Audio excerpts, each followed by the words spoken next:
Hi everyone, thanks for watching. You can support our work on our website ageoftruth.tv.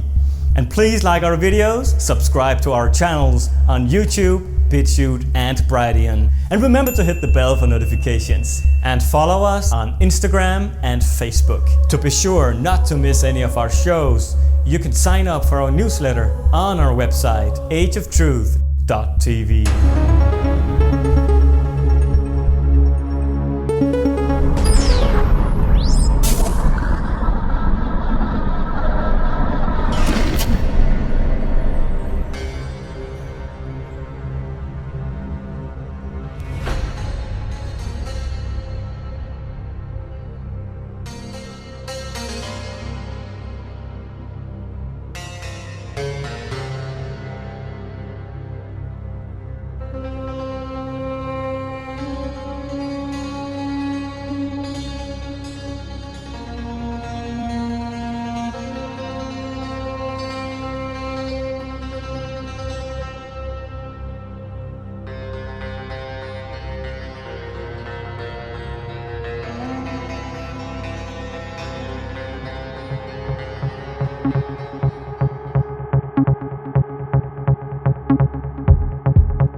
Hello and welcome to this edition of Age of Truth TV. I'm Lucas Alexander in Copenhagen, Denmark. It's the 27th of August 2021 and our special guest today is a Gnostic and Telestic Shaman. He's an American researcher, lecturer and author of the acclaimed book Not in His Image, a fascinating interpretation of the Gnostic writings from the Nag Hammadi library found in Egypt in 1945 that reveals eye-opening truths about Gnosticism in an ancient civilization, Archon dominance, and the secret history of the world. He has now updated and reissued the book with fascinating new material, very relevant of today in regards to the world situation. What is reality? What is illusion? We will be discussing it today with John LAMB LASH.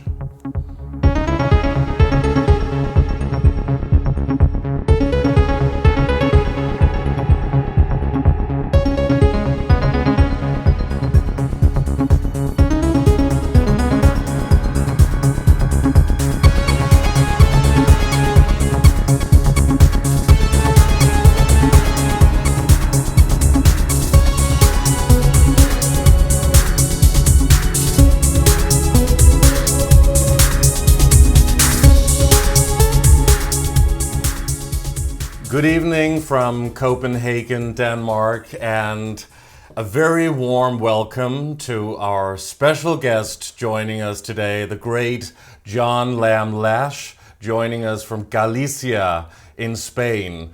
It's wonderful to have you on, and it's great to welcome you to Age of Truth TV. An exceptional pleasure, Lucas. I was thinking about meeting you, and myself said to me, or I said to myself, however way you like it, I better put on a little flash on the lash so I look a bit stylish to keep up with this man.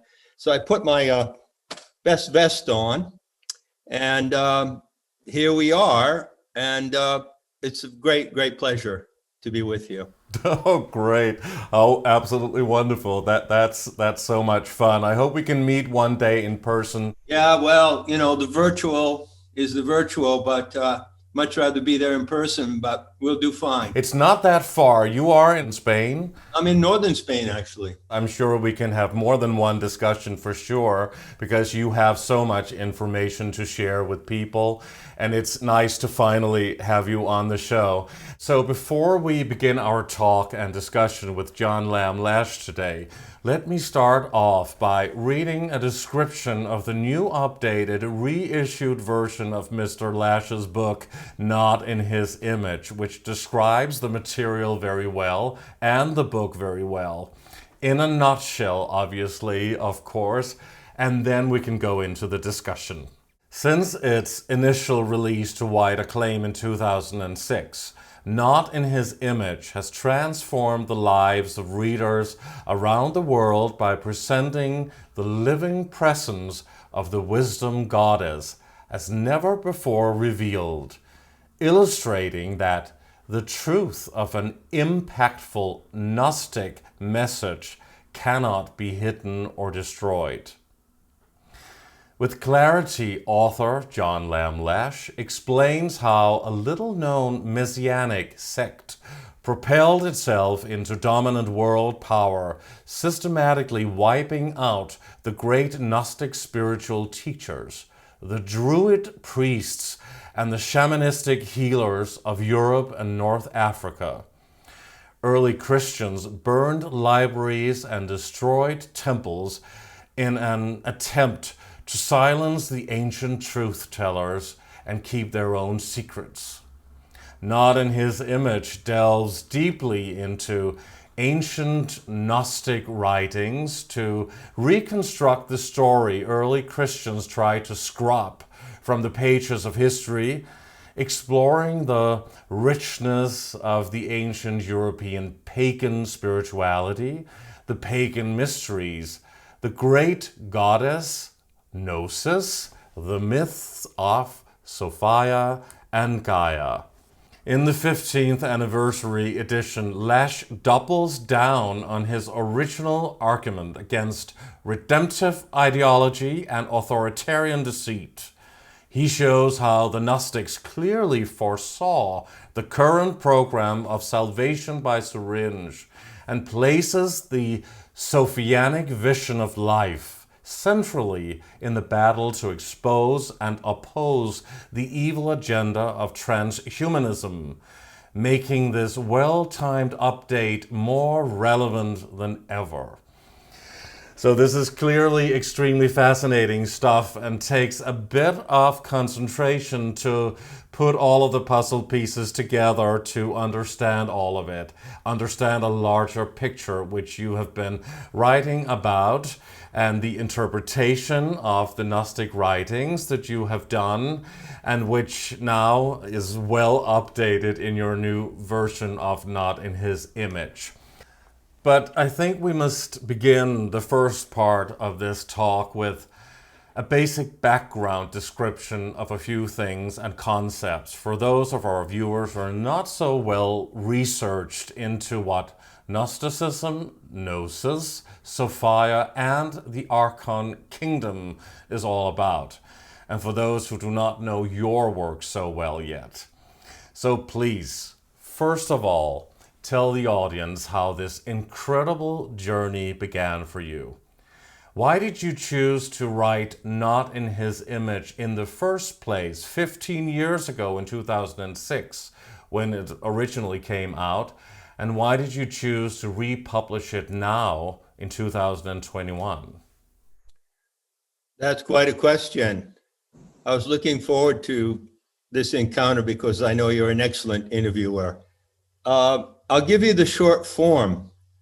You see, I grew up as a child in a little town called Friendship, Maine, a beautiful fishing village on the coast of Maine. And I was very privileged to have the beauty of nature around me. And naturally, already at the age of 3 or 4, I went out into that exquisite beauty of that place, which I have to say, the harbor of Friendship, Maine is one of the most beautiful places I've seen, and I've traveled a lot in the world. So I was drawn to the beauty of nature. But when I returned to my family, my situation, and the township and the people, they were dominated by a fundamentalist Christian sect. And I realized quite early on, without being able to, I didn't know the word heretic, but I realized that I was a heretic because something in me instinctually could not accept the biblical indoctrination of that little clan of people in that small town. And so I had the ideal opportunity, on the one hand, to go into the beauty of nature, and I spent hours and hours alone walking the coastline, swimming out to the islands, walking in the woods. But I also had the opportunity to confront something which happens to be a massive problem for humanity. And that is the problem of the Judeo-Christian belief system. So basically, I struggled with that. And, you know, children very often know that something is wrong, don't they? They have such an innate sense of truth. They know in the family, in the community, something is wrong, but they can't define what it is because they don't yet have the syntax of the brain developed. So it took me until I was about 16. And I was already rebelling and like not going along the gram. But at the age of 16, I discovered Nietzsche. And Nietzsche showed me what I was already thinking and gave me the language. And at that moment, I undertook a great act of defiance. I described this in the original foreword to Not in His Image, which was that I was going to take down this belief system. And that was actually a challenge that I assumed totally on my own when I was 16 or 17 years old. And that led eventually to many steps to writing Not in His Image. And there was a secondary factor that led me to write the book.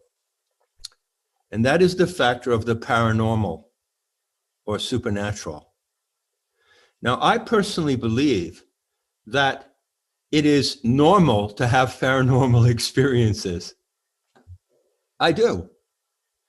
And I believe that all of us from an early age may have this presence of something supernatural or paranormal. But the important thing is to hold on to that experience and develop it into clarity so that you actually know what it is that is impacting you. Well, I had tremendous forces of the supernatural impacting me from the age of 4. And through my life, I had what you might call spontaneous mystical experiences. One of those was the Kundalini Event. You know what Kundalini is, right? Sure, absolutely. I think it's generally known in more enlightened circles today what Kundalini is. You know? And it's often, of course, talked about in let's say, when you do tantra, sexual tantra, but of course this can also happen. It's to do with the spine, and represents the snake. That's right. Well, I won't say necessarily that I do tantra. That's a dicey subject. We could talk about that in another interview. Sure. But I can assure you that tantra did me. Tantra did me big time. Oh, wow. Yeah, you know, there's various books about raising the Kundalini. The most well-known classic book is called The Serpent Power by Sir John Woodruff. And he talks about the yogic technique of raising Kundalini through the chakras to the head chakra, right? But what is perhaps less well-known are testimonials, such as my own, of spontaneous eruptions of Kundalini. And does that mean that you feel like shaking or tremor or something, that it suddenly happens in the body, like a sudden, like little explosion in there? Because I've heard about people who has those experiences. It may not be so uncommon, but unfortunately we may not know about it, Lucas, because when it happens, it's incomprehensible. It happened to me when I was 16 years old, and it lasted for 6 months. What does that mean? That you have those constant eruptions or explosions? Not continually, but over a period of 6 months, it kept coming back and coming back and coming back over and over again. Now, bear in mind that I was a young boy in high school, living in a town in Maine. And back in those days, you didn't even know what yogurt was, not to mention yoga. All right. I was like, what's yoga? What's Kundalini? What are they? I had no idea. It came on. It is a cold electric fire. And it generally comes right up the spine like a lightning bolt. And it was terrifying. It used to happen to me at night. So I would be sleeping in my bedroom, totally innocent teenage boy in high school. And then suddenly I would go lucid. You know, everyone knows what a lucid dream is. Well, suddenly I would be lucid. And the first thought that comes often in a lucid dream is, wow, I can do anything I want. I think I'll go to the moon. I think I'll go look up, what's her name? Some sexy actress. I can go anywhere and do anything I want in the whole universe. Not the goddess Sophia, but Sophia Loren, maybe. Yeah, right. Or Scarlett Johansson, whoever, right? yeah, of this day and age. Whoever tickles your fancy, she doesn't tickle mine. But anyway, and then something very strange happened, my friend. I'm laying in bed. I go lucid, and I think, okay, now I'm just going to go for it, man. This is incredible. I know I'm having a dream, and all power is fine. And the minute I thought that or said that, I was paralyzed. Sleep paralysis, is that what you mean? Yeah, but I was awake. I woke up from the lucid dream in my bed, and I am paralyzed. I guess they call it sleep apnea, right? And it was terrifying because... Sleep paralysis, some people call it. Right. I couldn't breathe. And I thought it was going to kill me. This went on, as I say, not continually, but many times over 6 months. And it entirely transformed my personality. Up until that point, I had been like, I was an A+ student in school. I was very popular. And it turned me into an introvert. It turned me into this sort of James Dean, sulking, strange, aloof creature, And then I started on this long, long journey to understand what is the actual presence of the supernatural and how it works upon us. And that also led to the culmination when I began to write Not in His Image. So would you say that you got some like downloads? It's a computer term, but from some universal connection in some kind of way, or how did you interpret it at this time? Because would you say that this Kundalini experience that happened over 6 months was connected, or is connected generally, to the ability to lucid dream? Certainly was. I think lucid dreaming is a portal toward the supernatural. But you see, the supernatural, of which I talk about a lot, the paranormal and the supernatural. And by the way, I want to add a qualification. In my experience of the supernatural, which has been ongoing for the age of 4, although there are shocking and frightening moments that can arise, I am profoundly convinced that the supernatural is entirely benevolent. Entirely. Yeah. And the Aeon Sophia, our planetary, is entirely benevolent.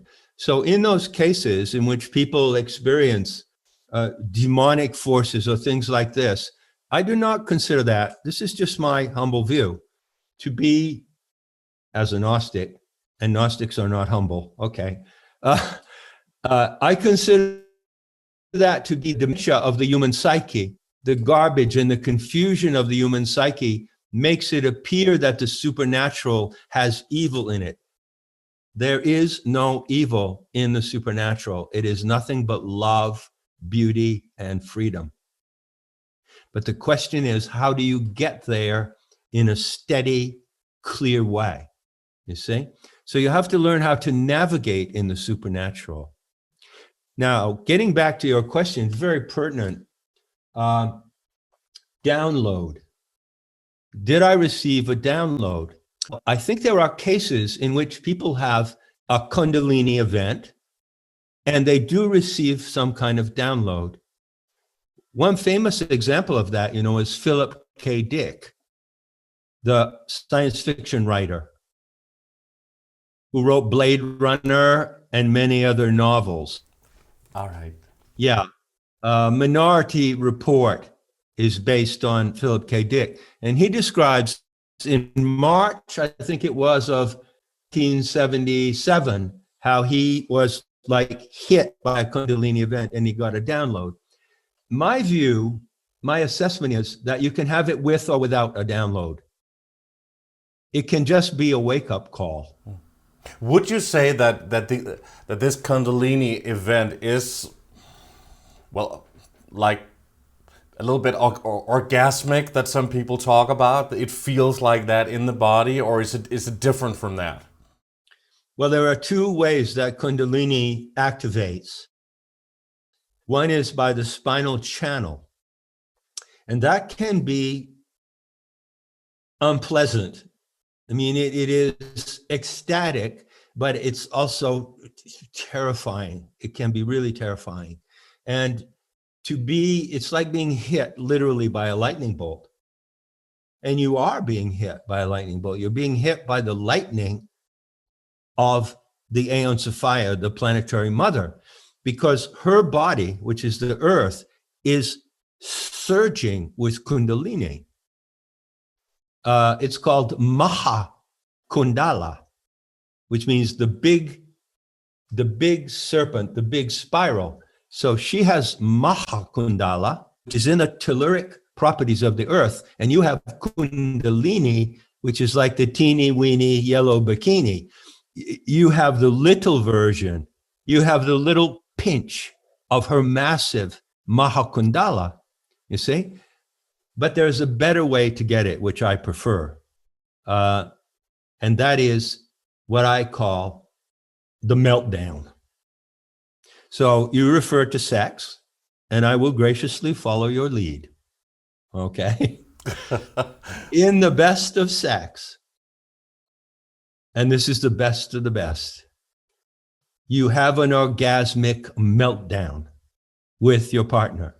The orgasm goes through you, you tremble, and if you surrender to that trembling, then you just melt into such a soft, beautiful cushion of ecstasy. You can also have Kundalini in that form. It's a cellular meltdown. So it doesn't necessarily take the channel of your spine, which is kind of a very severe route for it to take, but it actually diffuses the entire cellular network of your body, and you feel as if you are a lotus covered with dew.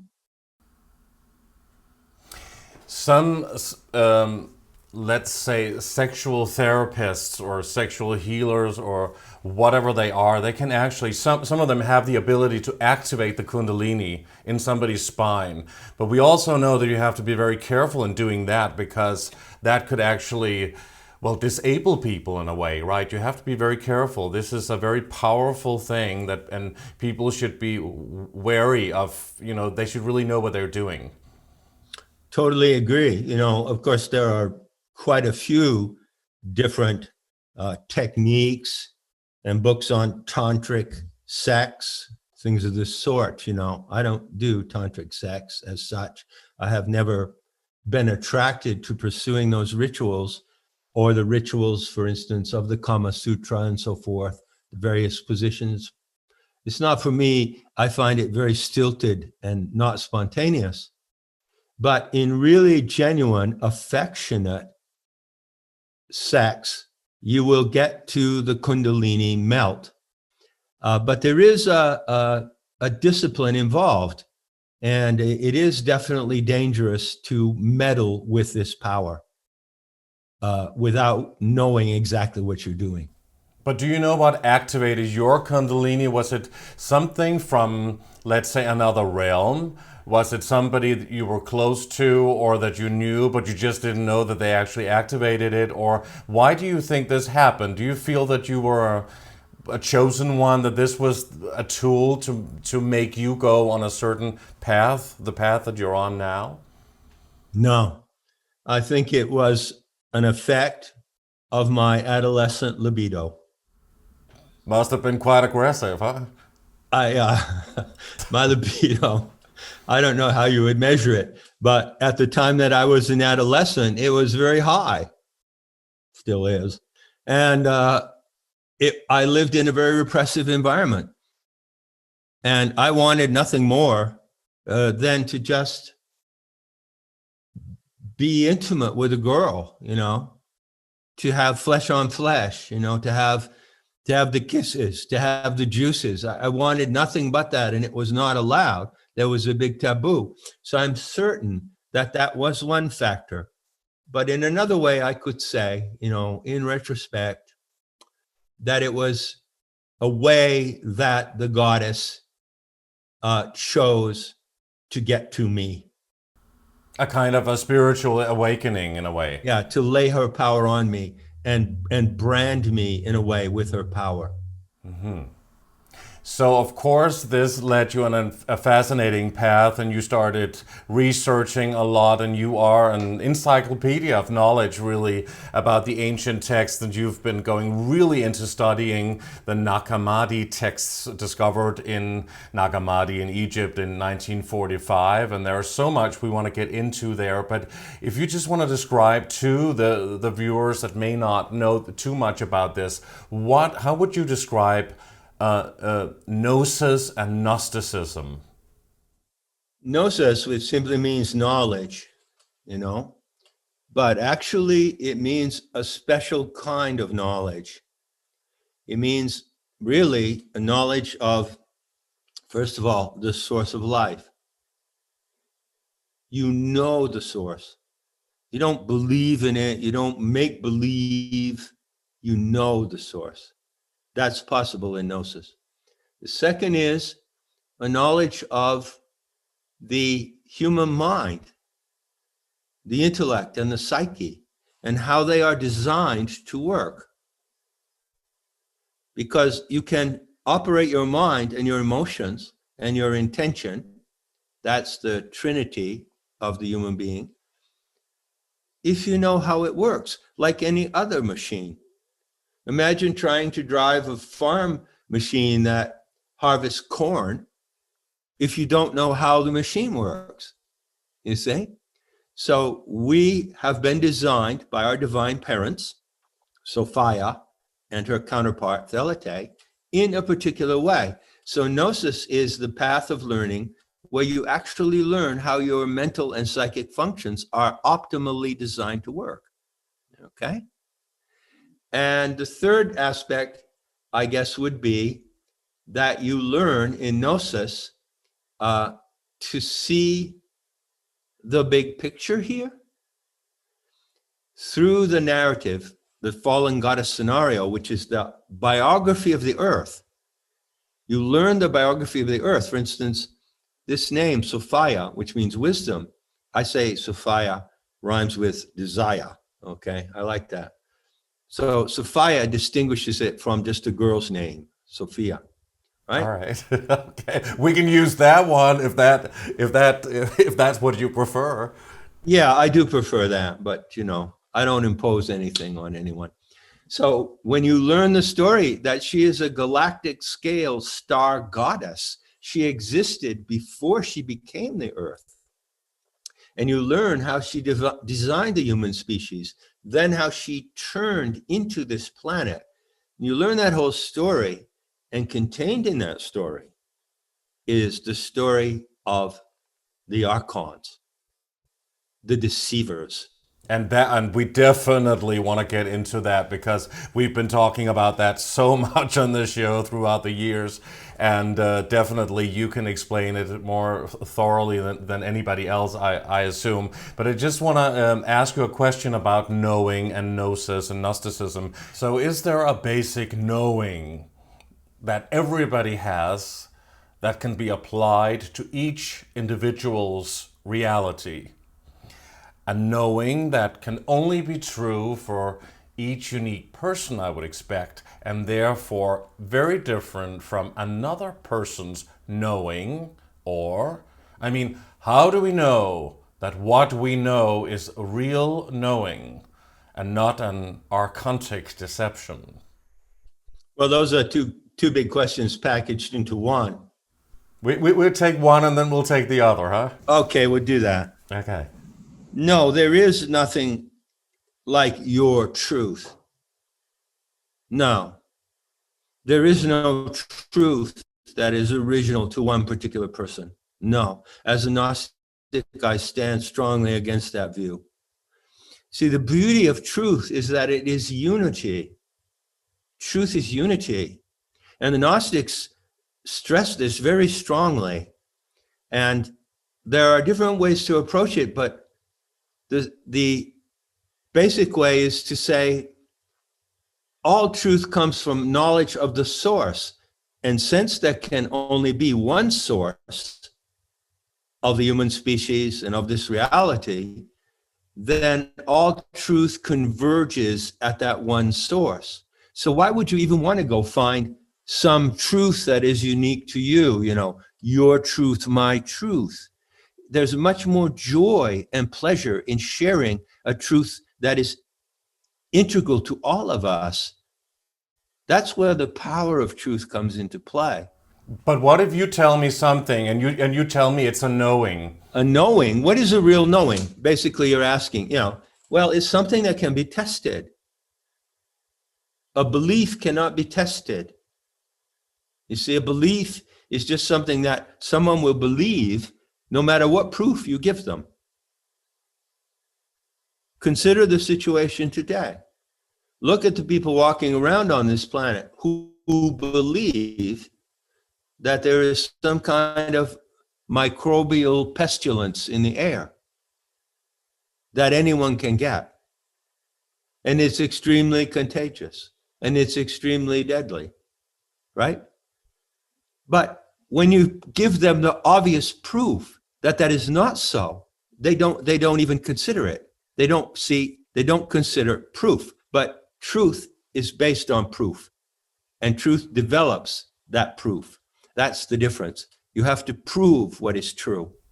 But what if you tell me something and you tell me, I know this? I've had many people saying that to me, for example, also in interviews, saying, I know this because it's a knowing. I feel this, and maybe it's not, this is just an example, but maybe it's not my knowing, maybe it's not my gnosis, maybe I don't feel like that, and I can just listen to what that person is saying. So how can there be a universal truth, a united truth, something we are together in understanding? I mean, this is, it is, a lot of people say, I know, and then you say, oh, really? Well, please. How do we get the proof then? It's simple, Lucas. You simply need to factor in the difference between personal and transpersonal. So sure, on the personal level of you or me as an individual, you know that you feel that in a unique way personally. But on the transpersonal level, where we are all members of this species, it's different. It's different at that level. That's where unity and concordance of knowledge happens. And gnosis is the practice that leads to that unity of knowledge. So that means that a lot of people, we've also talked about this, that the pineal gland has been calcified, and the connection with the heart chakra, and the abilities that human beings had in the past that could maybe even move objects with the power of thought. And we had much more, maybe greater abilities than we are aware of now because of the dumbing down and all of the chemicals in the water and the food and chemtrails, you name it, all of this. But basically, if there is a knowing, this intuition, this feeling of a connection with the universe, why can't people tap into that a little more, understanding or feeling, getting the full picture of what is going on? For example, right now in the world, during this horrendous world crisis, to know and to see that this is a grand, deception, orchestrated basically to feed on human beings' emotions. And there maybe we can get into the whole Archon realm as well. But I mean, why don't people get that so-called download or that knowing? It's like people have been detached from understanding or understanding, probably more. They have been detached from understanding. You could even use the word deracinated, which means to tear something out at the roots. You know, I am totally confident from my self-knowledge and that of people that I know well, that this innate knowing is present in everyone. And the innate knowing, if it is free, that is the key word, if it is free to grow and develop on its own terms, will lead to unity of truth, and it will lead to a transcendent view. The problem is there's a lot of interference with this innate, intend to destroy it. And there is a lot of mind control and religious indoctrination that interferes with the innate knowing. And this is the situation that we live in at the end of Kali Yuga. You see, there is an innate knowing, everyone has it, but it is under great risk and it is under nefarious attack. And facing that is the challenge of Kali Yuga. And do you think it's under greater attack at the moment because of this Kali Yuga era and what's happening at the moment? Because more people are waking up, so they want to bombard us with more fear and terror, basically. Isn't that what it all comes down to? It's as bad now as it's ever going to get. And yet, at the same time, there is no better moment to be alive than now. Do you think that? I do totally think that and feel that. All right, that's so interesting. Yeah. Yeah, because this challenge, I call it the Soviet deceit, the Soviet deception, because you have to bring in the word Soviet, because it really is technocratic communism that's behind all this, okay? And so being hit, and everyone is being hit by this assault of the Soviet deception, there is no greater opportunity for humanity to come together and face the enemies of life than now. They are at their end game. They have played almost all of their cards. They have a few more to play coming in the next 6 months. But they are at their end game and they are desperate and they are running scared because, as you say, many people are getting on to their game. So we're in a fight for life. We're in a battle like none that has ever occurred in history before. And everyone has the opportunity to be a hero in this battle. Mm-hmm. Would you say that this knowing, and more people are waking up and probably, in a way, even without knowing it, getting into becoming more Gnostic? At least a lot of people in the truth movement are. And if you can even master that and understand it more, then maybe you can work with it in a better way and direct it to change your life and how you look at things, because the law of attraction is also a very important law, of course, and the power of thought. But would you say that clairvoyants, for example, are they Gnostics in a way when they get messages from the beyond or the above or wherever they get it from? No. I stand guilty as charged, okay? I am hypercritical of a lot of things. That doesn't mean that I want to compete with anyone. It doesn't mean that I want to present myself as better than anyone. But I do know that the Gnostic intel and practice is the premium intel on this planet. It's the premium intel. Why? Because the knowledge of Gnosticism comes from intimate connection with the source of life, Sophia, the living planet. That's the source of all the knowledge and intel of Gnosticism. Now, people can have all kinds of fantasies. They can have all kinds of channelings from this and that. But unfortunately, it's just confusion at the end of the day, because it doesn't lead to that unity that we need, whereas the real power to beat this horrible event, you see?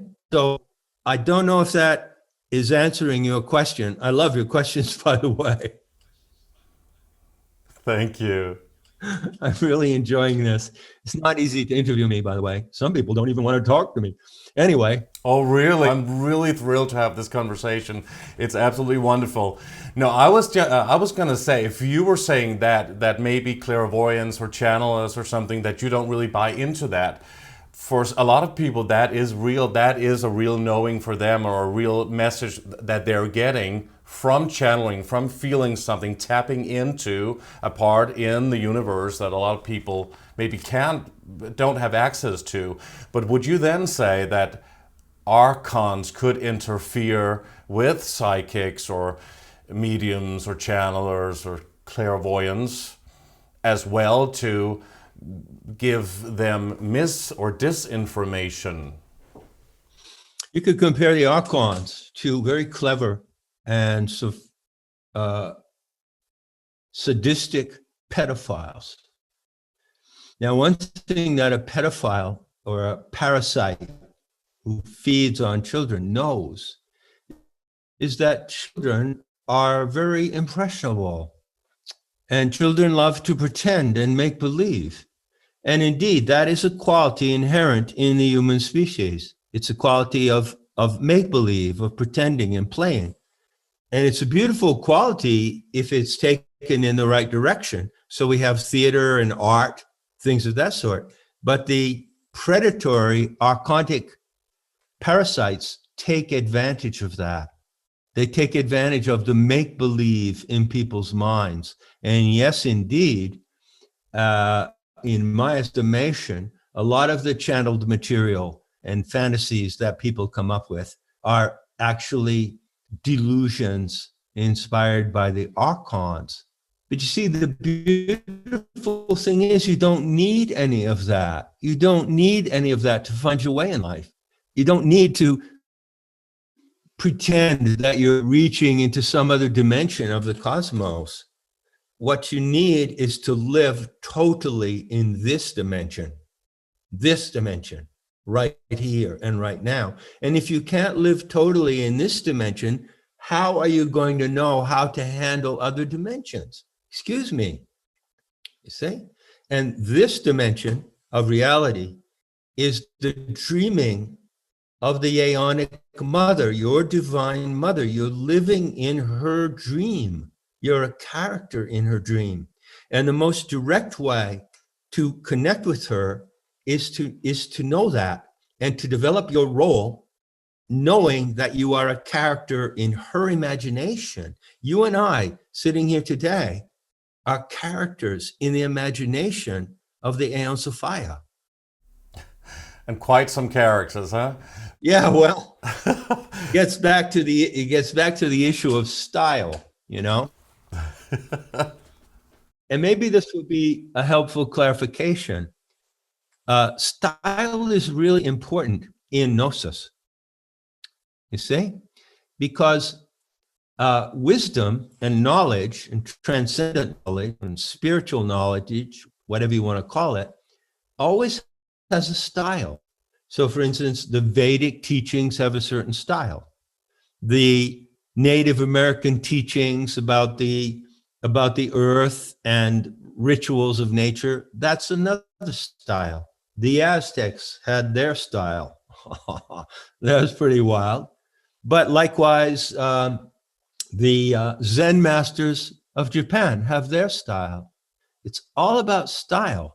And Gnosis is a particular style of handling this wisdom. Very sophisticated and refined. It seems to appear probably largely intellectual, but it isn't.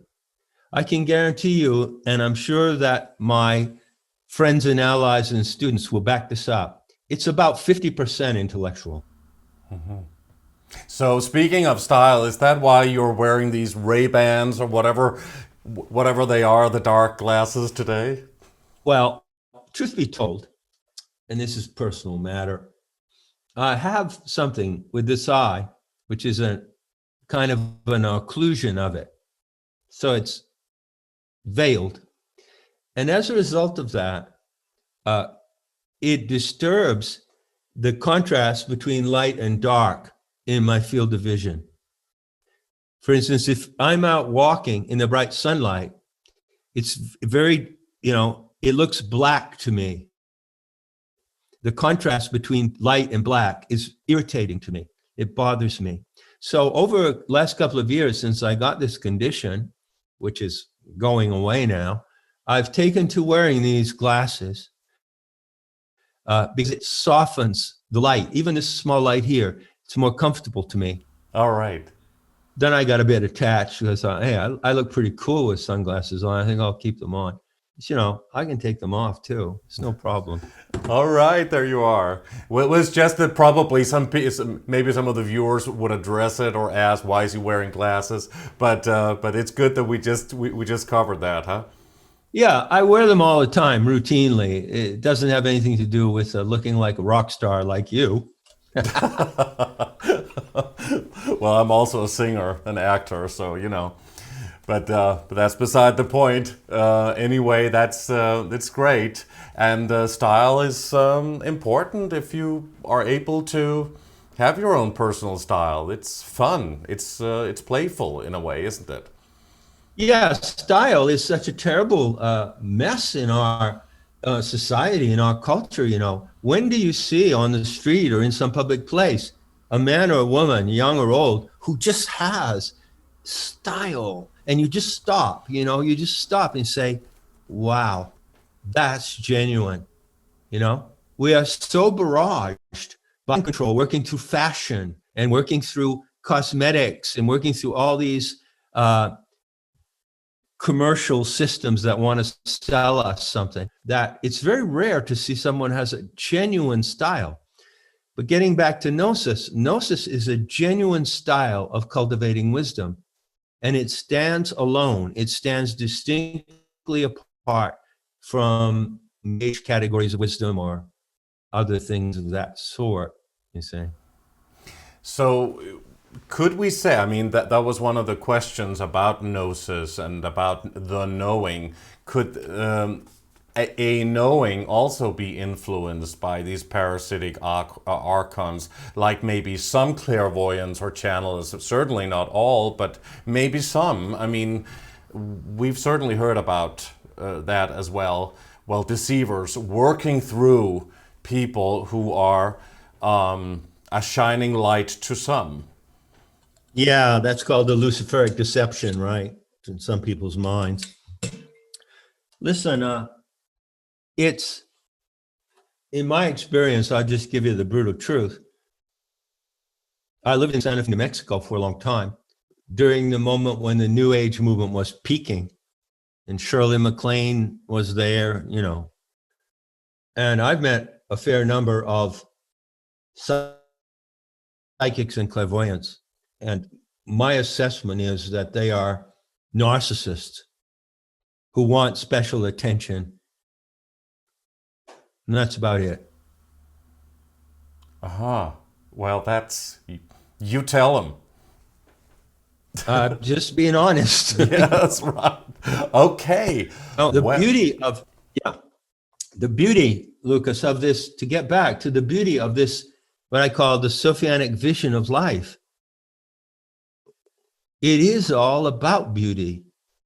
I can't tell you what the reactions I've had in 15 years since I wrote Not in His Image have been of two kinds, always of two kinds. First, people wrote me, I can't believe it. Reading your book has liberated me from 10, 20, 30, 40 years of religious indoctrination and mind programming through religion, particularly Judeo-Christianity. That's one of the messages I get all the time. And the other one is, I can't resist the story of Sophia. It's the most beautiful thing I've ever heard. And people are converted by the beauty of this myth and all that it can tell us about ourselves. And that is on the path to a unity. There's only one source of your life, and you're standing on it. I mean, come on. Talk about waking up. The supernatural is all around you. She is supernatural. Beauty is supernatural. And planetary tantra and gnosis, as I teach it, is just bringing you into that mystery, bringing you into that power. That's my whole intention of everything I do. Mm-hmm. So please explain to our viewers a little bit, because you know so much about this, obviously, about how the Archons originated. Where did they come from? Why are they here? Why have they been allowed to feed on human beings' psyche and emotions and create havoc and global world dominance? I know there's a lot of questions, but did God, Source, Force, Creator, allow this to happen? Or did this just hijack this earthly realm within the Matrix?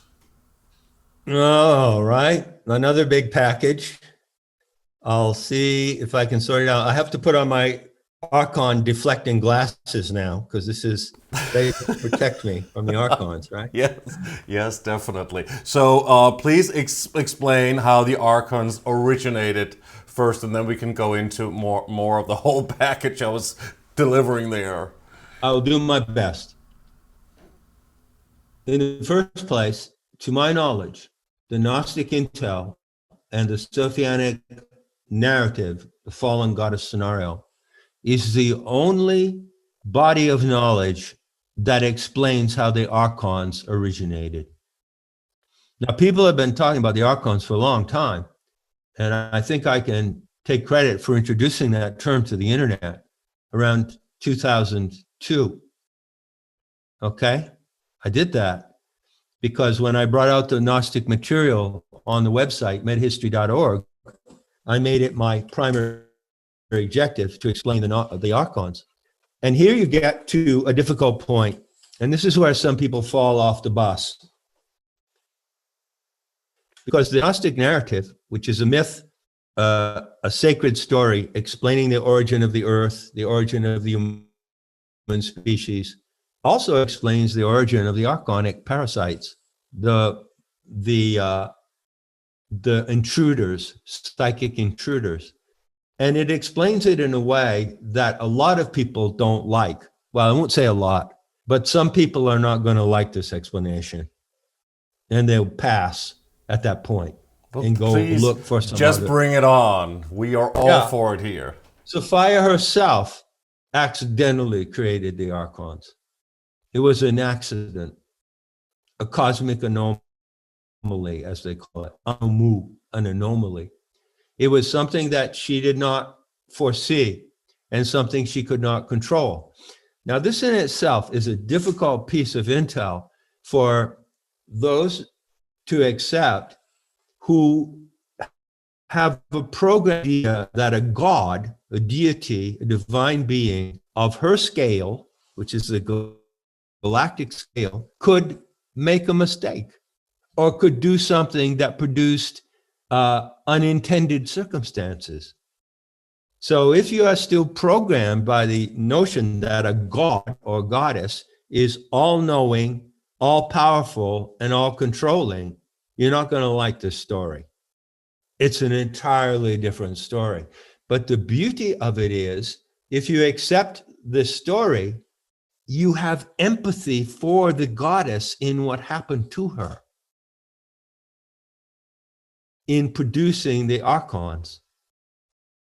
See? By accident. And she produced the Archons due to her passion for humanity. The myth says that she inhabited the galactic core, which is where the Aeons or Gnostic gods and goddesses lived, but she plunged out of the core. She's the fallen goddess. She left the core because her desire was so great to see her designer species, humanity, achieve its full potential. And she became involved in the experiment that she set in motion. This is a story that you can only take on board if you have empathy for the goddess. You see, this is a key, great key. So that's how they actually came about. And if you want to know the full story, you go to sophianicmyth.org, and there are the 9 episodes of the Sophianic Myth, and you can receive them day to day. Or you can go to Nemeta, which is my school, and you can also freely access all the 9 episodes. And also they are now available in an audio version, thanks to our elegant friend Yvonne, who lives down under. She recorded them so you can listen to them. You cannot know your role and responsibility in the fate of the earth if you don't know the story of the earth. And this is a requirement of Gnostic practice today, to know the story of the earth.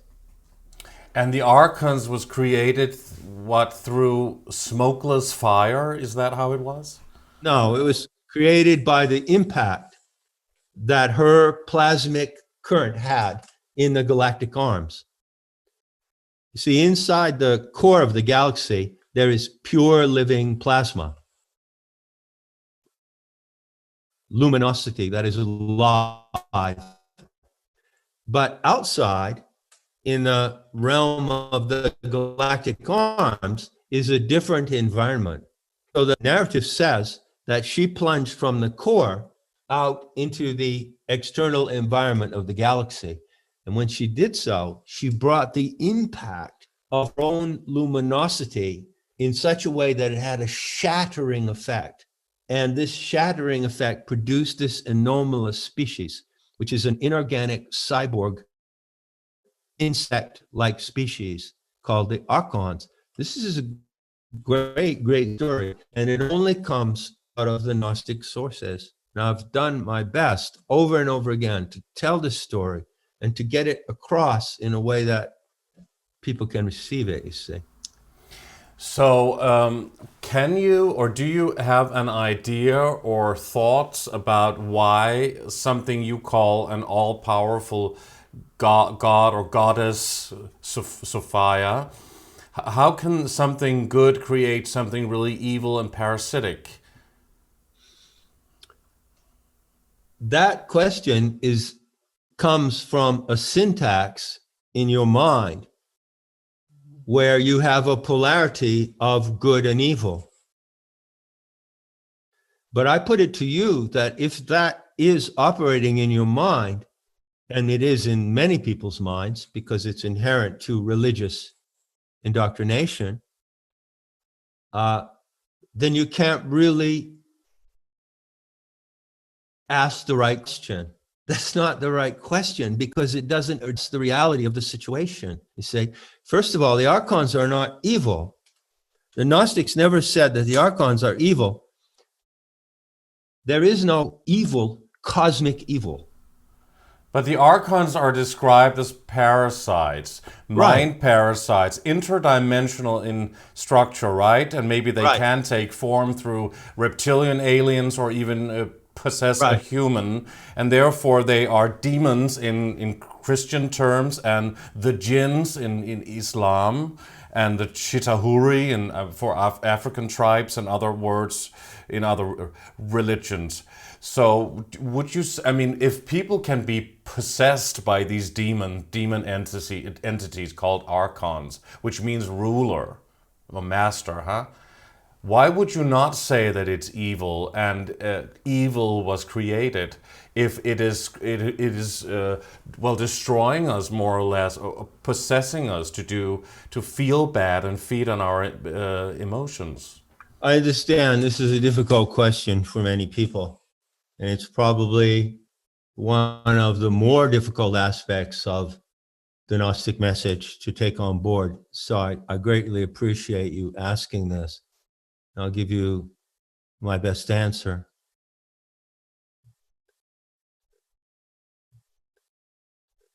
The essential way to view the Archons is that they are messengers of deceit.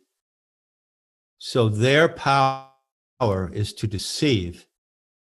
And it is true that it is due to the Aeon Sophia, our mother goddess, that their power is even present in our reality. But it is due to us that we allow that delusion to affect us. We allow it to affect us. And that's not her responsibility. She's not responsible for what we allow. And you couldn't have a more perfect illustration of that than what is happening today in the world with this COVID deception. The authorities, which is the name for the Archons, say you must obey, say you must do this, say you must do that. And they say you must do it to protect others, and you must do it for public safety. But obviously, by obeying them, you are destroying your entire life. You're giving up everything that is precious to you. It's not Sophia's fault that we allow the authorities to do that to us. That's our fault, you see? So she put the Archons into our reality. She's responsible for that. But we're responsible for how we handle them. But if people are being deceived because they don't know what's going on, because they think it's for the best, because they're part of the illusion we were programmed since we were children, through the educational system, through just our family, everything we were brought up to believe. We think this is the truth. We even think the nature of reality is very different from what it really is.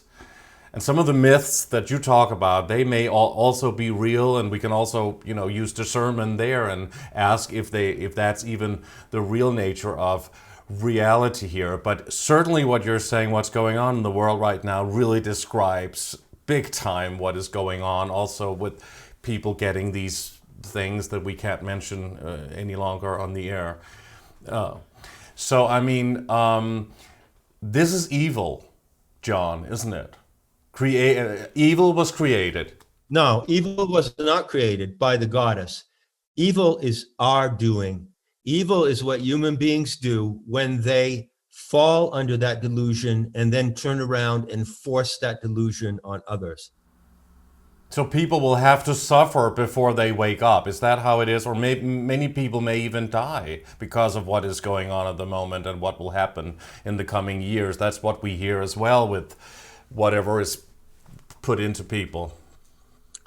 Well, we're looking at some big subjects here, and I realize as I speak that some of what we say may be incomplete or troubling or inadequate to people, but we're doing the best we can, and I think our Q&A is excellent. So I want to say to you, yes, the Gnostics foresaw this evil coming, and one of the most powerful things about Not in His Image is that it goes to the root of this evil. It exposes the root. The Gnostics knew what the root would be, the origin. They knew what the origin was. They didn't necessarily see the situation today, but they knew the root causes, which are master race ideology. That's the basis of technocracy, by the way. The technocrats like Elon Musk and other people consider themselves to be a master race. Let's face it. The second part of the root is the Messiah, the salvationist message, well, someone is going to come and save us. That's a delusion of the Archons. And the third is the nature of AI itself, the nature of archontic intelligence. So they saw all this at its core. They saw it at its core. They didn't necessarily predict exactly the circumstances of today. There is no better time than now to benefit from what they told us and to overcome these delusions that are implanted in our minds. You know, Carlos Castaneda, whom I have great affinities with, is where a couple of old sorcerers hang around among the cactus and the vultures and having a great time. Carlos Castaneda talked about the flyers, and he was referring to his conception of the Archons, which came to him through the indigenous wisdom of the Toltecs, okay? And he used the term foreign installation. He said, what the Archons do is they install their own mind in our minds. So you have a foreign installation in your mind. Why are all these people obeying the authorities when any person with even a mediocre level of intelligence who looks at the facts can see that it's all a scam? Why are they obeying them? Because of fear and because they have a foreign installation in their minds. Do you think it is because they're vibrating on a certain frequency level, or because they are being hit with a certain kind of, maybe a frequency of an AI frequency or something, in order, and they receive that frequency where some of us, we just don't? I mean, it's difficult to fathom that people cannot see what is actually going on. Why they believe it? Why do you think that is? There's a lot of speculation about these frequencies and so forth. And there's no doubt that the covert military, three-letter agencies, and all the other sadistic, insane people who develop this technology certainly have weapons of that kind. This is a reality to take into account. But fundamentally, for me, that's not the key issue. That's not what liberates us. What liberates us is simply knowing that what we have been taught and told is wrong, and we need to correct it. And anyone can do that. A 10-year-old child can do that. So the danger is not in these frequencies and in sort of this invisible threat coming through the atmosphere. The danger is in what we have been taught and told. And when we break out of that, then we wake up, and then we can do something about defeating this horrific crime. Never been in the whole course of human history anything like this happened. And it ain't over yet. You're living as the crime is in progress. What an opportunity. There's no better time to be alive than now. It would be wonderful if more people would wake up and see it so we could change it, because it's even more, let's say, confrontational for those of us who've been talking about this for years and been so-called awake, if you will. Well, in my view, Lucas, it's not a quantity. I use the word quantum. What is required to change this event and turn life toward truth, freedom, beauty, love, innocence is just a quantum of power held by a certain number of people. Doesn't have to be a big quantity of power. Although I must say that there are certainly going to be mass uprisings, and there are mass uprisings now, popular uprisings, and this is a really good thing. However, the rage and grief and anger of people needs to be directed toward the proper target. You need to know who the enemies of life are. And the Gnostic method of learning shows you exactly who the enemies of life are. And that's the Archons, huh? It is not the Archons. It is those who have surrendered themselves to the delusion and illusion of the Archons and are acting it out. If there were no human beings who acted out the deception of the Archons, there would be nothing there. You see? We are the proxies, particular particular ethnic groups are the proxies of the Archons. And this is also explicitly described in the Gnostic material. So it's not Sophia's fault that we allow that deception to happen. That's our responsibility. So we wake up from the deception and take responsibility for leading the world into what I call the beauty to come. There is beauty and freedom like we've never had it before. You know, one of the problems of the human animal is that we're creatures of habit. Wouldn't you agree? Definitely. And so we've had it good, especially in the Western world, you know, we've had it good. And unfortunately, if you take that for granted, something eventually is going to go wrong. In the beauty to come, on the other side of this crime, you will not take for granted any freedom, any pleasure that you have in life. You will treasure it for what it is, more than you ever did before. Because you'll be slave bound? No, I don't. I think I might not have gotten across to you in the right way. You would be free of enslavement. But not take anything for granted. Yeah, not take anything for granted, like the beauties of life. Like you can't even go out to a restaurant now with friends. You can't dance, you know. Think about how much we enjoyed those things and we took it for granted. When we get them back, when the recovery comes, we will treasure those things so much because we saw the possibility of losing them. Is that the reason why they're doing this great reset? And they've probably been doing those great resets many times, right, in history?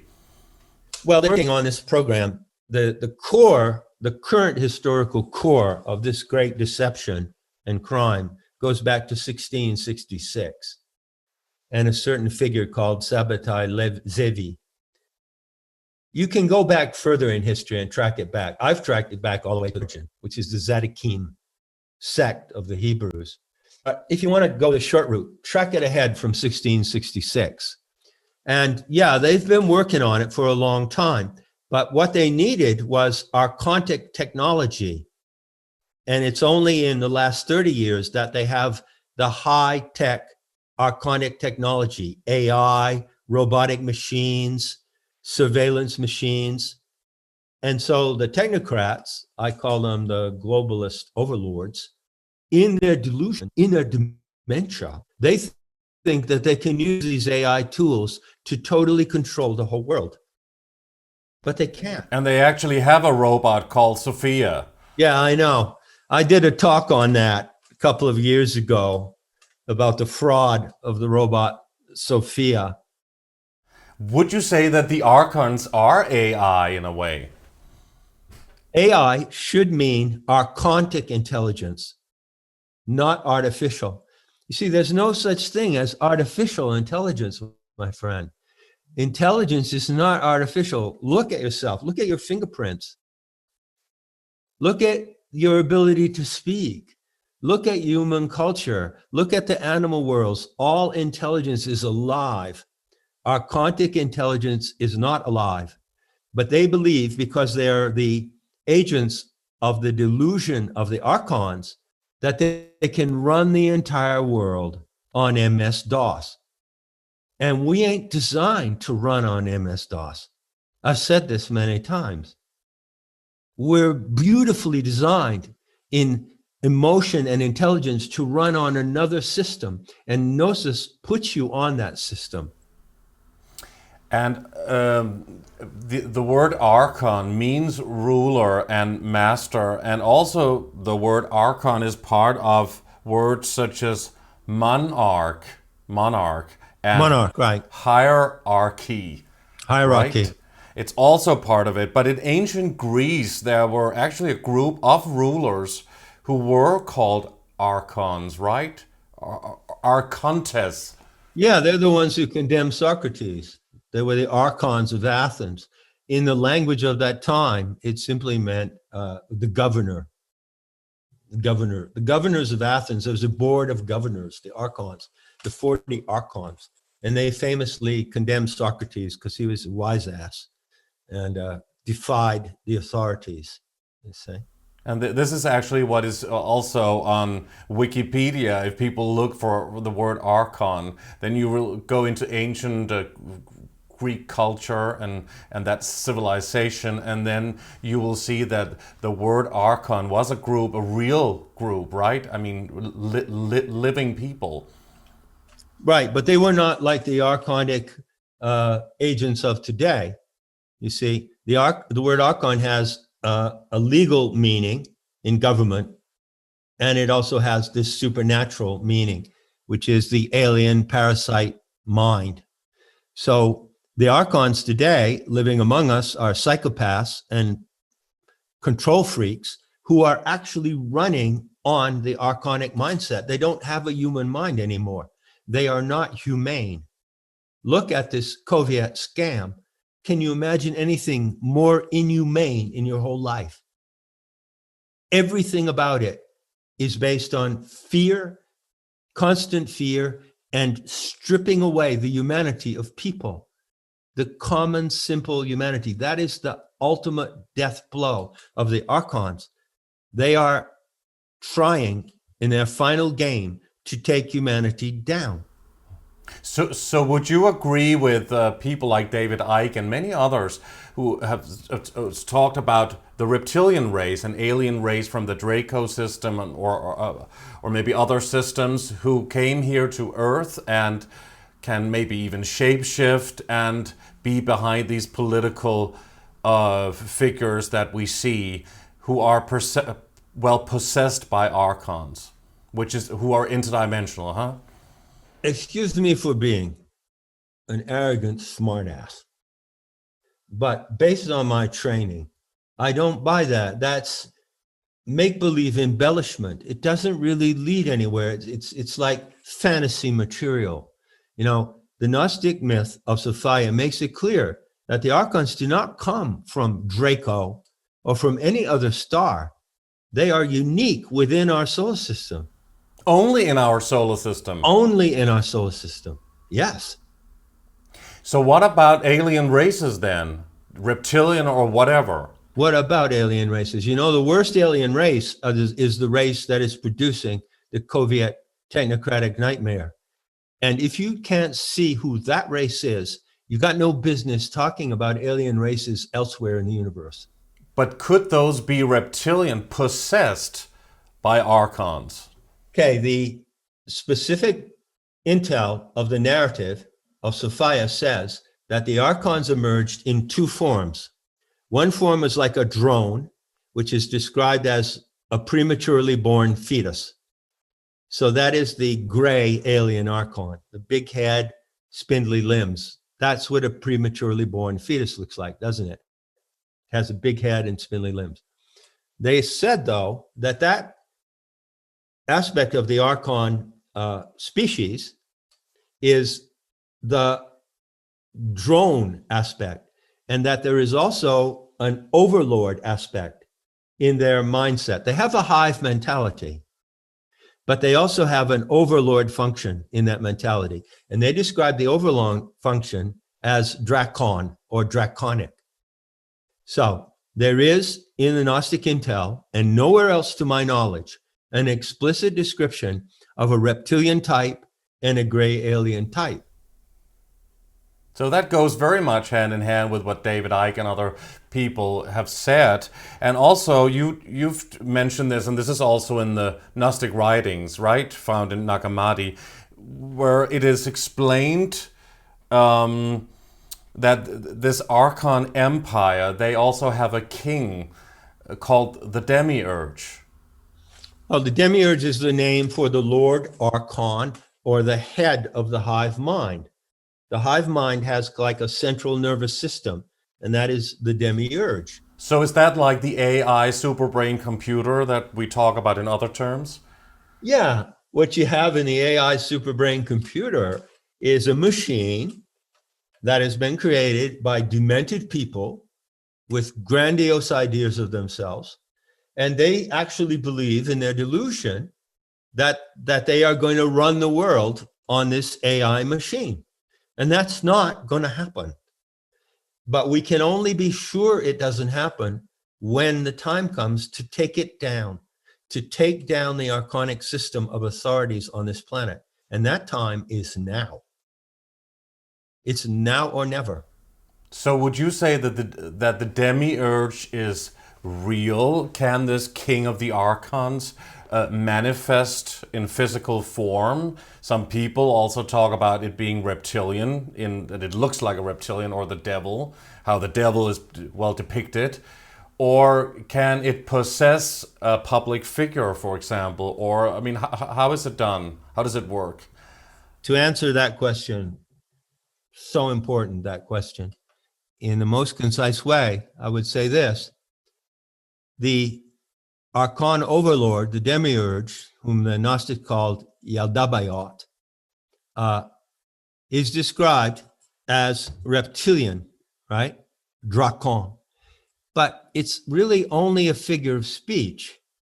It's actually an allusion to something, an allusion to something else.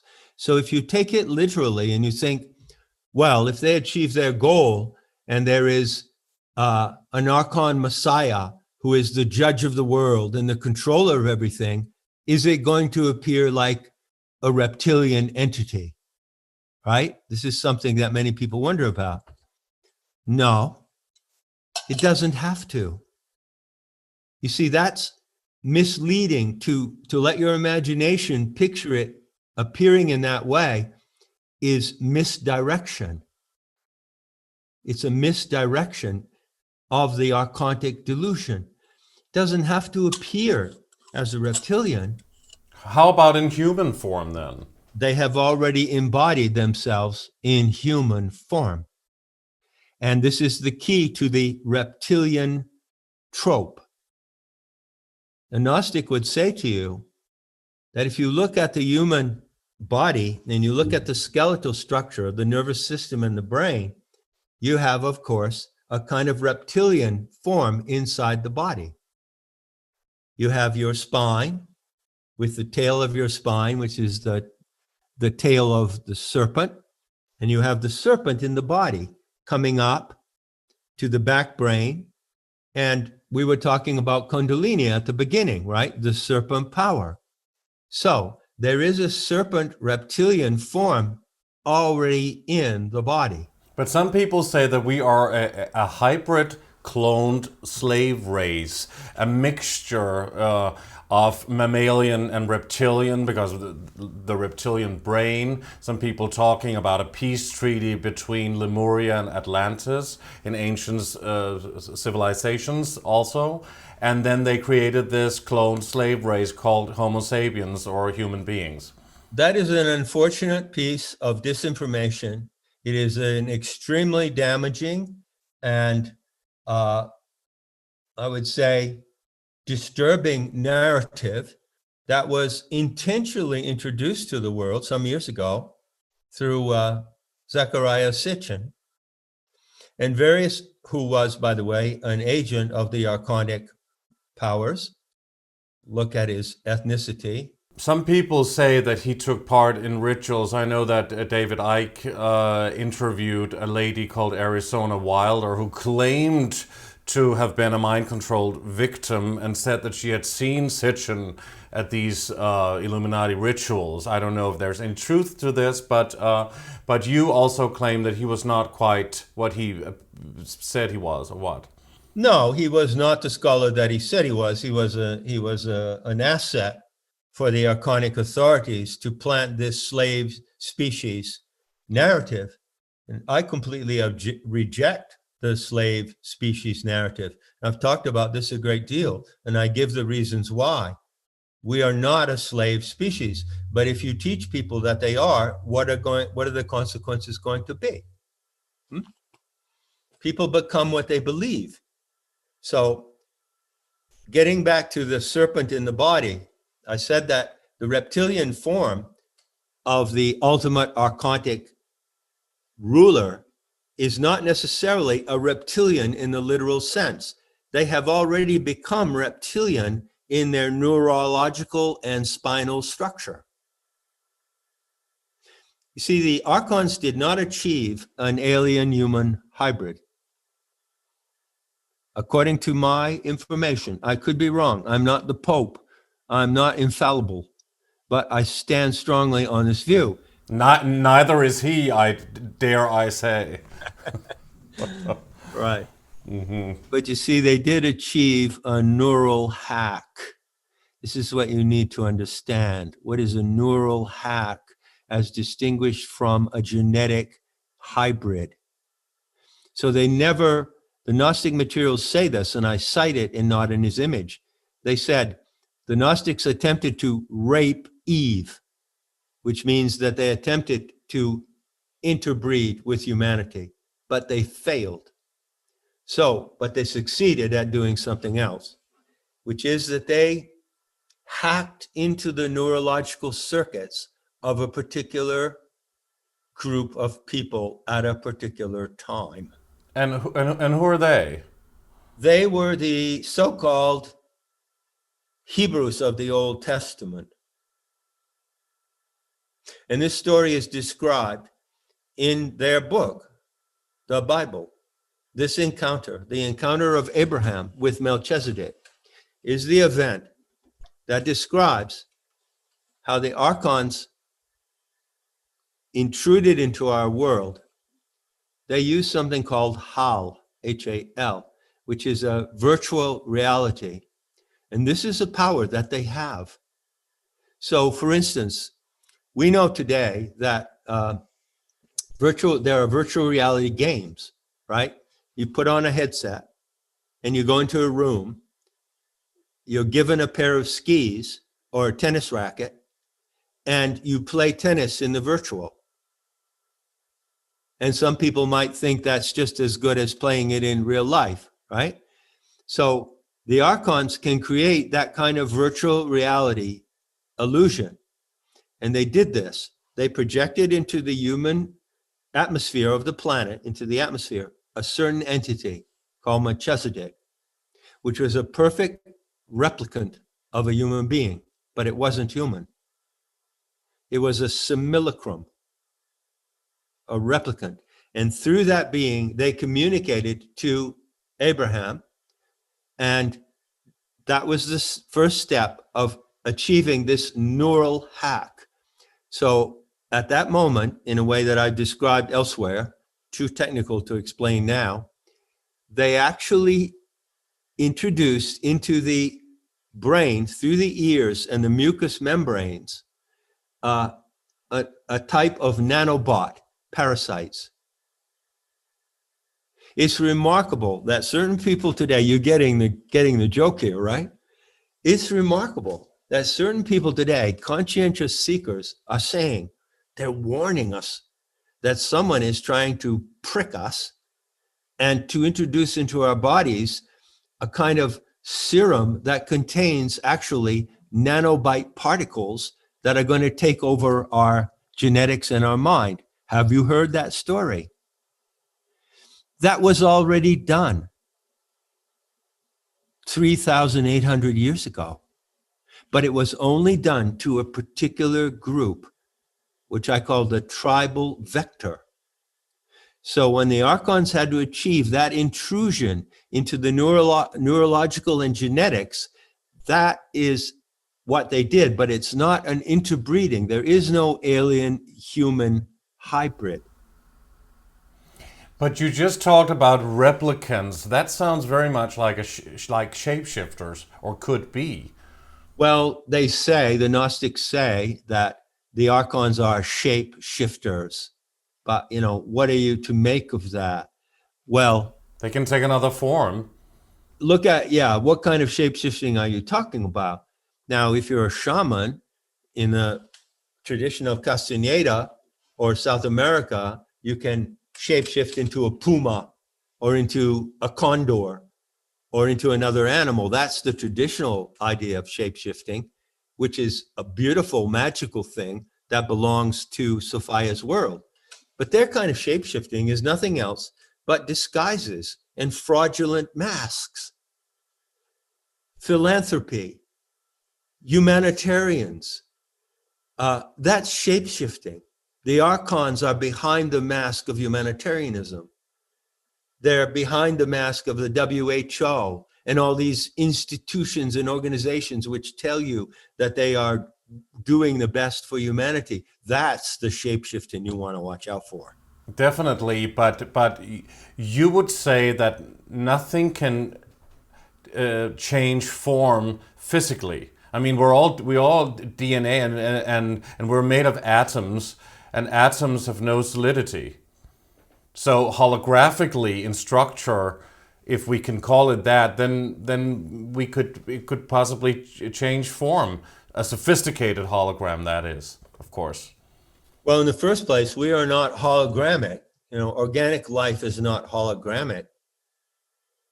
Something that you hear often, which I object to strongly, obviously I object to a lot of things, is we're living in a simulation. That is a complete delusion in itself to even say that. So you don't feel that we are living in a simulation? Absolutely not. No. So would you not agree that we are 3D material beings, three-dimensional, meaning manifestations of consciousness in human physical form inside a dream reality? We talked about this being a dream reality earlier on in the show. Is this reality an absolute dream state manifestation, like a computer game existence that we perceive as being real, which we experience through our 5 senses in order to create the illusion of realness, a dream within the matrix? What are your thoughts? It is not a computer game simulation. It is a living dream. It's alive. It's a living dream. Her world in which we exist is a living dream. It's material. Everything is material. And everything that your senses detect is real and true. It's not a simulation. But still, atoms have no solidity. So if you go really, really close to an atom, it dissolves. It doesn't exist. And only when you go away from it, you will see the bigger picture, and then it can manifest in physical form. That's basically science, isn't it? No, it's junk science. It's a bunch of abstract ideas. The atom is just a model of something. There are many, several intelligent examples of people who completely debunk the theory of the atom. Do you know what the definition of life is in Sophia's mind? How does she define life? Not how science defines life, atomic structure and all this. How does she, who is the source of life, define life? It is the electrified animation of colloids. Colloids. That's what it's all about, not atomic structure, colloids. Colloids are like clusters of living molecular units. Like everything in your body your cells are an expression of colloids. The mist in the sky is an expression of colloids. The stream of water running in river is an expression. Colloids are living molecular structures that have no atomic structure within them. What sustains them is not atomic structure. What sustains them is the imagination of the goddess. But we are manifesting or vibrating on a 3-dimensional plane, so that we are in a 3D reality. How would you describe then 4D or the 5th dimension and further up maybe? Where are the Archons? Where are the souls or ghosts or maybe other interdimensional beings? Is that in the 4th dimension or the 5th dimension, in another realm that is not in this 3D reality?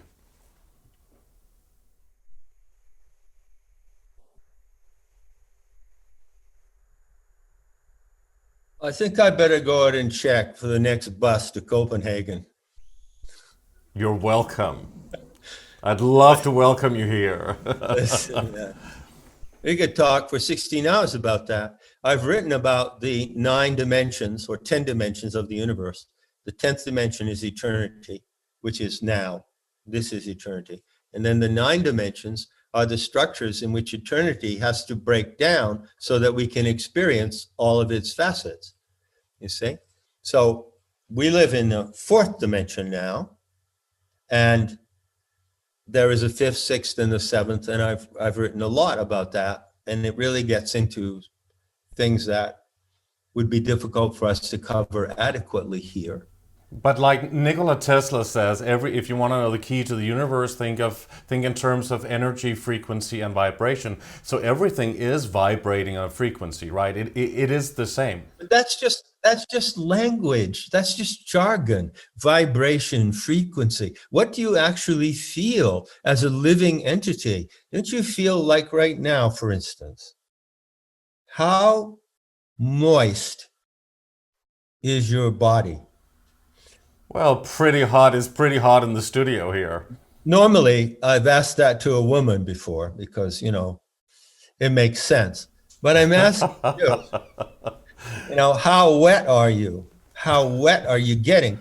Well, your brain is like a Kleenex. Do you know that? Your brain right now, as you're talking to me, is like a wet mass of Kleenex filled with electrical circuits. This is life. Everything is material. It's all water, electricity. There's this language about frequencies and everything becomes to me abstract, and it distracts from the actual material reality and the sensory reality. Everything you sense is real.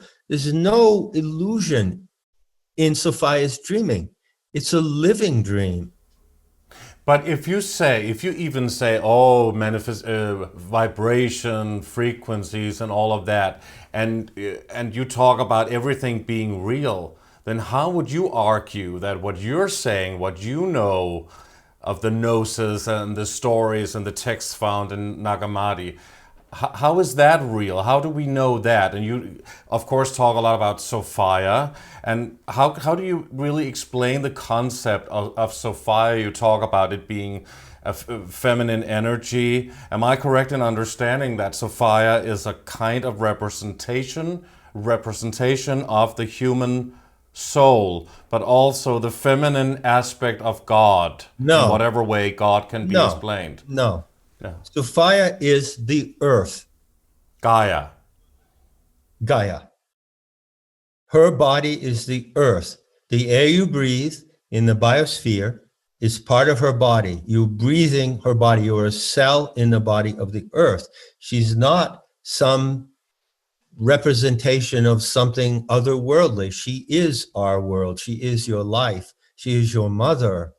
You know that you have a physical mother, right? A biological mother. I don't know if she's still alive or not. Yes, she is. So you can go right now, you could leave here today and go and have dinner with your mother. Well, Sophia is just as real as your biological mother. So what you're talking about is planet Earth, right? Gaia. Yes. And this is how you described as being, we say Mother Earth. So this is how you explain Sophia. But you just put a name to it and make it more human-like in a way. It's not human-like. Do you think the planet looks like a human being? It's in order for the viewers to really understand what your and how you're talking, how they can even understand what these words mean. Well, it takes time. Gnosis is a discipline. If you want to really mean to learn, as the Bee Gees said, do you really want to know, or do you really mean to learn? Do you know about that lyrics of the Bee Gees song? It was a Mandela effect. So if you really mean to learn, then it's like anything else. You've got to put commitment and determination into it to become familiar and comfortable with the things that I'm saying, speaking as a Gnostic. It just doesn't happen like that. It's like if you want to become a botanist, a nurse, a leather worker, you have to learn the art of Gnosis in the same way. But one thing that I can make absolutely clear to you from the beginning is that you don't have to know anything except that you're alive to know and love the goddess Sophia. When you know things such as I discuss, arcane, esoteric subjects, questions about, that's just human culture. I have an intellectual culture. So my intellectual culture is real to me. You can test it and prove it. That's why I have confidence in it. But you don't need intellectual culture to recognize the source of life. But you've actually written in your book yourself, and I quote, Sophia fell into her own dreaming. And you also say, Sophia falls, not humanity. The Gnostics did not say that human beings have fallen into this world from a more perfect condition. So if human beings are not, let's say, an alien cloned hybrid slave race that acquired a soul by accident, perhaps, which was not part of the experiment, some researchers say. Would you say that we humans are a real evolutionary miracle? What do you prefer to be? If you had the choice, what would you prefer to be? Well,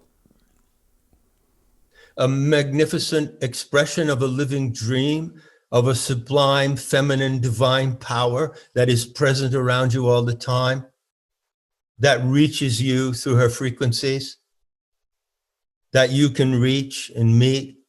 Or do you want to be a slave species of an alien human hybrid? Take your pick.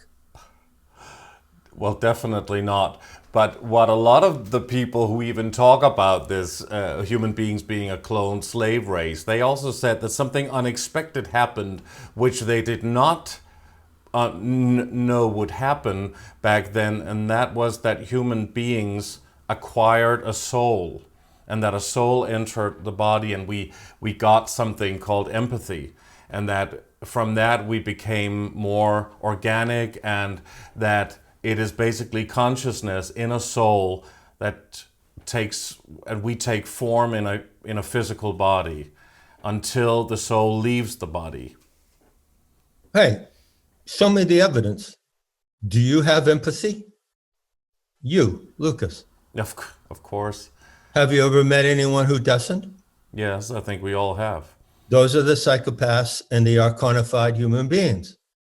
But the fact that they don't have empathy, and they show it by their cruel and insane behavior, wouldn't you agree? The fact that they don't have empathy is due to it being, due to losing it because of their delusion in the archonic mindset. We had empathy from the beginning, and some of us have never lost it, you see? We didn't acquire it later on. Empathy is essential. Empathy and self-love are the root of human consciousness. See? But when they talked about souls entering or becoming part of the human race, this is of course eons, I don't know how long ago. And it's not what I say, but this is an important part of the discussion. What is the soul? What is the soul being when we die? What happens to us when we die? Where do we go? Do we go into a karma wheel reincarnation soul trap created by the Archons? There has been so much crap and bullshit created by the human mind out of a basic ignorance of the fundamentals of life. I promise you that if you are in touch with the fundamentals of life in your senses, in your recognition of the presence of the Mother Source, then you can know things that are worth knowing, you see, and not become distracted and misled by all of these, I call it fantasy material. But what if that is a knowing? an absolute knowing. A lot of near-death experiencers, so many, thousands even, who doesn't even know each other or believe in the same belief system or whatever, they talk about these experiences. And what about A close friend of mine had a near-death experience. What I like about the near-death experiences and the testimonies is there is evidence. What Sophia wants us to say in the process of trying to know things is, show me the evidence. Show me the evidence. But if it's metaphysical, how can you show anybody any evidence? If you had a near-death experience, how can you show anybody any evidence? Except if you were out of body or declared dead, and then you could hear what was happening on the operating table. And people talk about them going out of body, seeing a lot of things and coming back and explaining it. That is, of course, what I would definitely call evidence. That is damn good evidence. It is anecdotal evidence, but it is damn good. But if you're going to speculate about metaphysical events and dimensions for which there is no evidence, then you're completely wasting your time. I would say if there is no evidence for the metaphysical, maybe there is no metaphysical. So what evidence do we have that the Archons exist? We have the evidence in the influence that they are directly exerting upon us. That's the evidence. In the force they exert upon us through psychological warfare, through lies, deception, mind control. That's the evidence of the presence of the Archons working through their human proxies. But a lot of people would probably just say that these are just an evil ruling elite, a deep state maybe, that has orchestrated the New World Order agenda. And a lot of them are psychopaths, a lot of them want to climb to the top, and some of them are in the royal bloodlines, and they're just human beings being maybe psychopaths. No empathy. They are human beings demented by the archontic mindset. But there's still no evidence of the Archons, are there?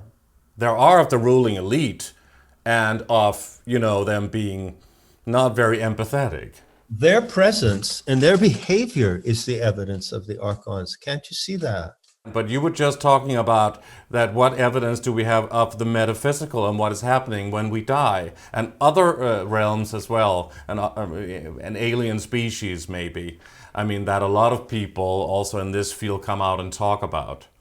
But they're not metaphysical. There's nothing metaphysical about the Archons. By the way, there is no metaphysics in Gnosis. So I welcome you to investigate it. And one thing that you may find happily as a great relief is that there's no metaphysics. Metaphysics is completely useless. So what we're really talking about, them being interdimensional, huh? It's a word. Where do you go with it? What's the takeaway? What's the point of being interdimensional? If you, as an interdimensional being, an Archon, can possess a human being and orchestrate something that we are part of right now, which is this terrible situation that the whole world is in, and this globalization plan, and the UN Agenda 21, 2030, New World Order that they have talked about for so long. This is basically what we're all part of right now. Whether or not it is an archontic hijack, or if it's just a ruling elite that wants to control the masses. The Gnostic would say that it cannot be reduced to simply control freaks and human beings who have grandiose designs to control and enslave others.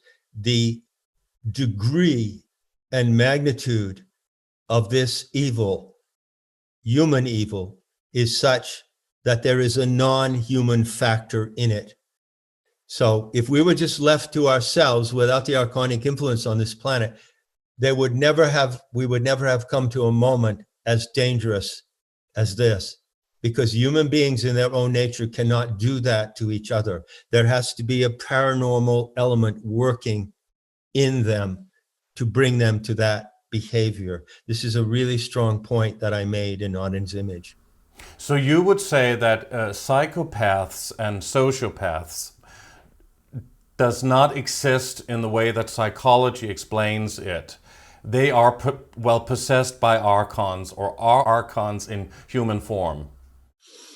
No, I would say that psychopathy and sociopathic behavior is something that could occur in the course of human development over the centuries if certain people lost their empathy, their natural empathy. Now, it begs the question, well, why would certain people in a country or time suddenly lose their empathy and then become psychopathic? But that's not the point of the Gnostic message. The point of the Gnostic message is the exaggeration and intensification of this lack of empathy is evidence of something that is non-human. But somebody could be born in a family, say two brothers, and one is turns out to be a psychopath, and they can even sense that at a very, very early age. Maybe they were even born with it, I don't know. And then the other one is, let's say, normal and have empathy, and they have the same upbringing and the same parents. How do we explain that? Exactly. You know, no one to my knowledge has explained that, and I can't explain that. So if we talk about something that might be called a natural occurrence of empathy in the human races, that's something very interesting to study. But this lack of empathy, this sadistic, monstrous deception is beyond human. You cannot understand it unless you factor in the paranormal alien element. That is one of the most important things I explain in Auden's image. Absolutely. And how could they, if there is this archontic force, an alien force, orchestrating the whole New World Order agenda and everything we are exposed to and enslaved by at the moment, why would they not operate outside of this three-dimensional frequency here and hijack the souls, our souls, human beings' souls, at the point of death, maybe going into this white light frequency that religious people talk about being heaven, and then maybe you see whatever you believe, God or Jesus or Muhammad or Buddha, and you see a life review, and then reincarnation, going back to this earthly realm, maybe a prison planet, obviously, within the matrix, in a new body with a wiped memory. Would that not be the ultimate trap when we leave the body at the point of death? What are your thoughts on that? I see what you're getting at. I know that this has been elaborated in that way, that the prison planet matrix and the chain of reincarnation is caused by our archontic capture, okay? It's a very, very big subject. I would just say that in the Nag Hammadi, there's a passage that says, whoever does not know what happens after death while they are still alive will not experience anything when they die. So whatever happens after death, you can speculate about it, you can talk about the chain of reincarnation and all that, but whatever happens, if you really want to know, well, you can know before you die what happens after death. How will you get that knowing? You get that knowing through the practice that the Gnostics themselves followed in the mystery cells. You go into the presence of the Aeon Sophia, you surrender totally to the power and beauty of her presence, and then you are both alive and dead at the same time. You know what it feels like when you won't be here anymore, and yet you're still here. And this is an experience that cannot be constructed. It cannot be intellectually attained. You have to have that experience raw and firsthand, and then you know. And can you practice that through meditation or lucid dreaming, if you really focus on being able to go into lucid dreaming more and navigate in that. And at the point of death, can you choose then consciously wherever you want to go, if you want to go to Source, God, Creator, or other planetary realms, or what can you choose? Can you just choose at will? It's beyond will. The act of surrender that the Gnostics described in certain passages, the act of surrender before the organic light, which is the naked body of the Aeon Sophia, is such that you lose all distinctions and you lose your identity, yet you know more fully than ever what it is to be alive, because you are alive in the wholeness of her presence. You see, these are mystical experiences that can only be had firsthand. I'm even somewhat reticent, to talk about them in this way. But the method, I can't speak for lucid dreaming, Lucas, because I'm not qualified to talk about it. Maybe people have achieved things. I have not achieved much in the deliberate practice of lucid dreaming that you're talking about, right? No, I only use the Gnostic method, which is to rely on the assistance of psychoactive plants to take you to the presence of the organic light. That is the Gnostic practice and the only one. So are you talking about shamanism here, saying that as a shaman yourself, I think, would you say that you can obtain or acquire knowledge that is greater than anything else by doing a ritual where experimental drugs or what they call plant medicine as well is not involved, or does it have to be involved? I mean, taking mind-expanding, mind-altering substance or plants to acquire this knowledge. The standards of shamanic practice in Gnosticism are rigorous and clear, and they're simple. And I put a lot of effort into setting them out. You don't use drugs. You don't use synthetic substances of any kind. Primarily use psilocybin mushrooms. But couldn't those be very dangerous for a lot of people, also who are maybe not into it or unbalanced in their psyche or a little bit scared of it? I mean, some people have not really returned from such a magic mushroom trip, like some people have not really become themselves again after having had some ayahuasca experiences, huh? It's a technique. It's a particular technique. And if you don't follow the technique, then the experiences you have could be anything. They could be hilarious. You could have party time. They could be devastating. They could traumatize you for the rest of your life. If you follow the Gnostic technique, which is called the Telestic method, then you go straight to beauty. You go straight to source. And yes, you can know things that are of a divine and transcendent nature. That is what Gnosis is. But you do not only know them with the use of psychoactive plants, you also know them in ordinary consciousness as well. You have it both ways. So would you advocate, people taking this plant medicine when they do shamanistic rituals, or not even that?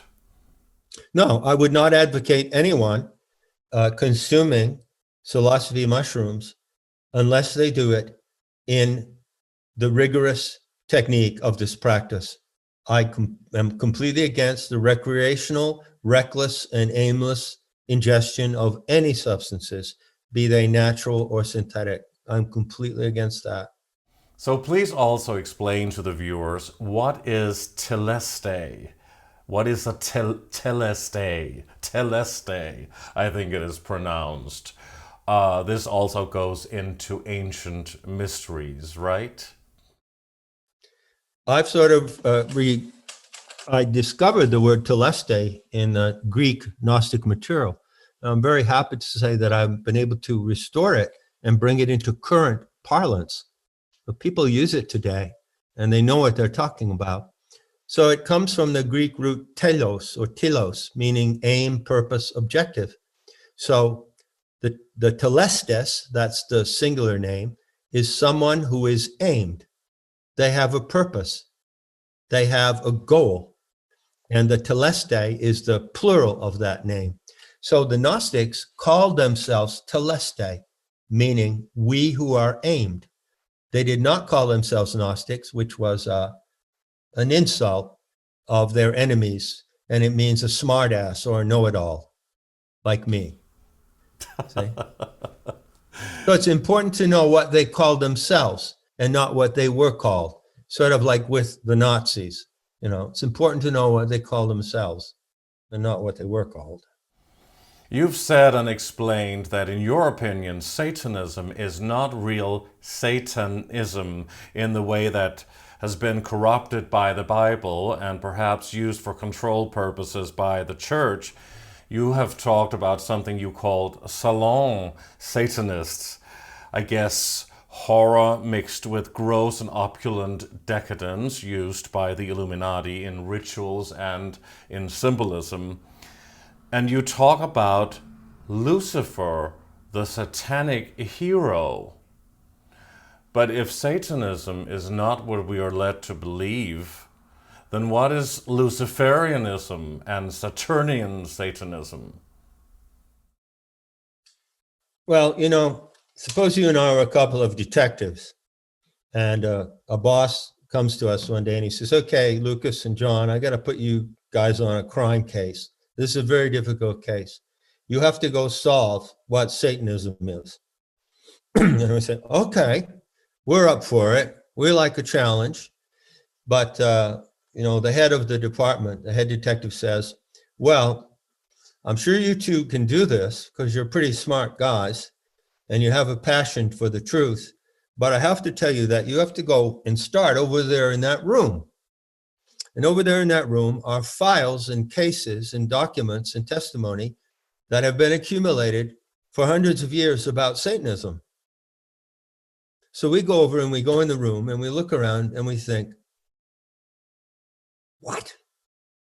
We have to go through all of this, all of these different definitions of Luciferian, Satan, different practices in order to solve the problem of what Satanism is? This is going to be impossible. It's what I call the problem of corrupt files. There are so many corrupt files about Satanism that it's almost impossible to sort it out in any kind of way with a clear takeaway. Okay? Now, I didn't write some of those things you just quoted. I don't know where they came from. I'm very careful to talk about satanic rites. This was just part of my question, basically, but I know that you have said that Satanism, in the way that it's been explained or that we think it is not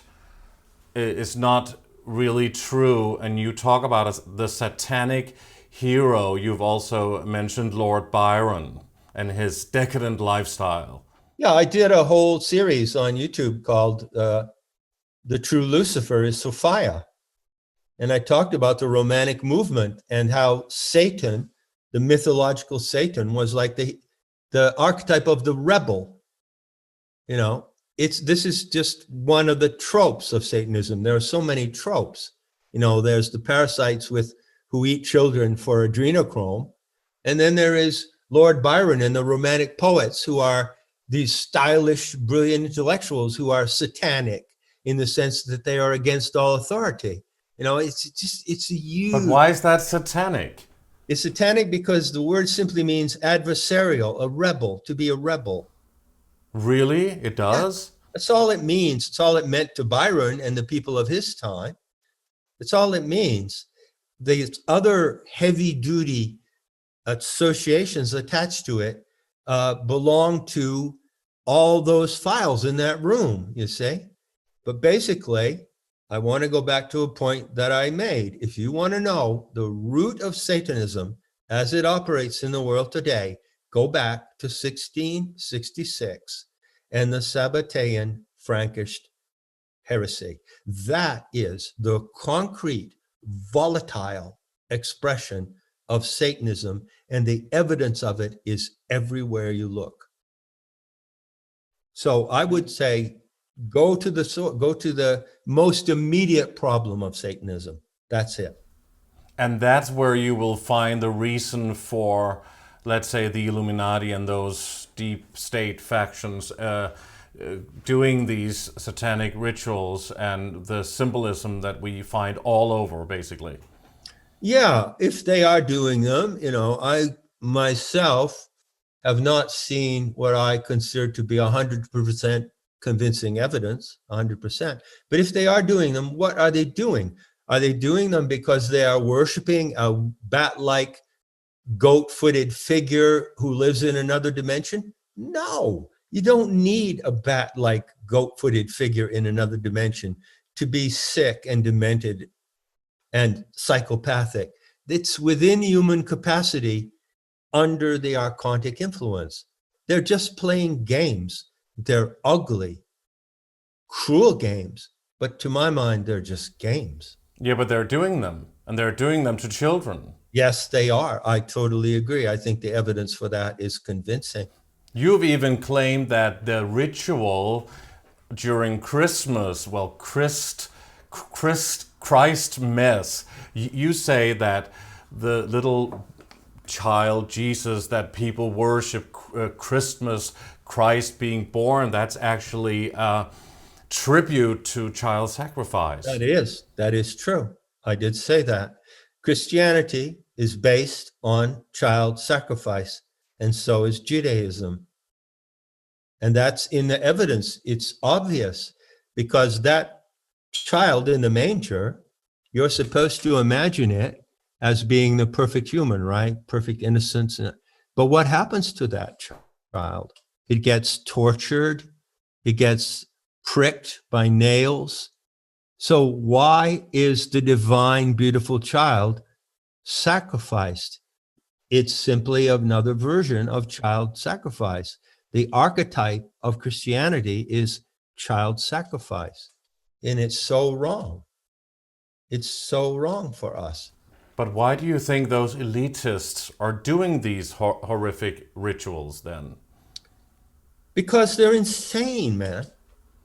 Yeah, but there must be a purpose for it, for control, to obtain a certain kind of energy, to manifest those entities you talk about, the Archons, whether they manifest as a reptilian, where depicted like the devil, or what? Why do they do this? For power? They do it because it's a thrill. And it thrills them and excites them. But it doesn't give them any supernatural power. On the contrary, it is the most decadent and perverse behavior that is imaginable. It's a cesspool of depravity, but they love it. They love their cesspool. Yeah, but absolutely, totally right. But I mean, there must be a reason. A lot of people I've spoken to talk about what is happening at those rituals. Some even talk about them having seen manifestations of deities. Well, sure. Go back to Aleister Crowley's rituals. Go back to Luther. Luther, who formed the Protestant movement, claims that when he was sitting in his room, the devil appeared to him in physical form, and he threw an inkwell at it. The human imagination, under fear and intensity, can produce actual palpable hallucinations. But I reject the idea that they do these practices in order to acquire power. They don't. They're destroying themselves, and they want to take as many others down with them as they can, because destruction is a thrill. It's a thrill to them. It's their pleasure. But I don't give it any higher purpose. I don't buy that. I think it's speculation and fantasy material. Don't give them that power. Why give them so much supernatural power? They're just perverted control freaks, and they need to be taken out. Period. Well, a lot of people will probably argue with that on that topic there, because a lot of people who have been, let's say, ex-mind controlled Illuminati slaves and others have talked about what they do and how this is part of a network where they experience all kinds of supernatural things. So what is to know about this, really? What do you feel it's a knowing for you that they don't do it for supernatural purposes? I base what I know on evidence, and I haven't seen that evidence. I've heard anecdotal evidence. You know what anecdotal evidence is in court. It's very weak. I don't dismiss it, but I've heard anecdotal evidence, and I've heard interpretations about what these rituals are intended to do. Well, you're not going to see the evidence. You're not going to see that on television. You'll only see it in films, right? As a fictional story, predictive programming, basically, putting it out there in the open. But you're not going to see it in real life because that would expose the whole thing. We don't have evidence for a lot of things, and that's why they have coined the term conspiracy theorists, because they can just dismiss anything that is not evidence or things that can be fact-checked or something like that, which we see a lot happening these days. Yeah, well, as we know, that tool used by the enemies of life to oppose anyone who's trying to expose them is a very nefarious tool. We know that. But on the other hand, to say that a crime was committed, but there is no evidence of the crime, is not a smart way to think. Well, if there's a whole network of families and people who are missing children that are not being reported. That is evidence of something really big going on. I agree. That is evidence. Yeah. A kind of evidence, but the whole case has not been put together because you don't prove a case in court. Proof is a body of evidence. Yeah, but that whole court system is created by the same people, the same ruling elite. Yeah. Okay, I'm not talking about the courtroom as such. I'm talking about property, the faculty of the human mind to prove something. You prove something by gathering evidence and building it into a case. So there is all kinds of evidence. But there's a lot of evidence, and where will we go with it? A lot of us are trying to expose it, but where can we go with it when you cannot even go to those authorities that are supposed to take care of them? Well, there is a particular download I got once. I do get downloads from the mother source.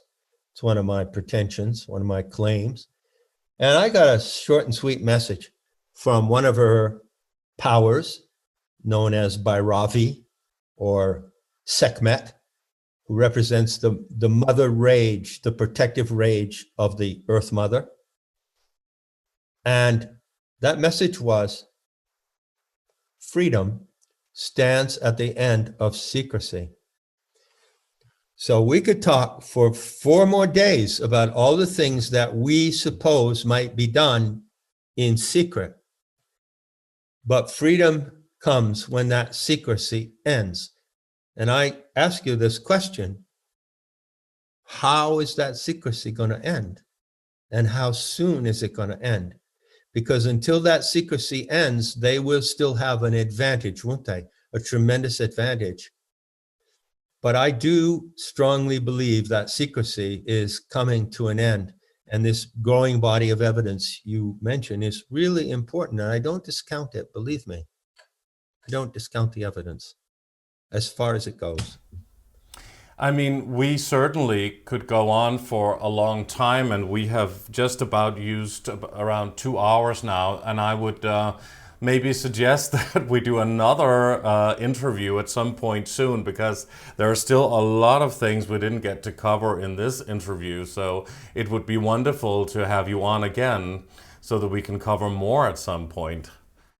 Oh, I most certainly would enjoy that.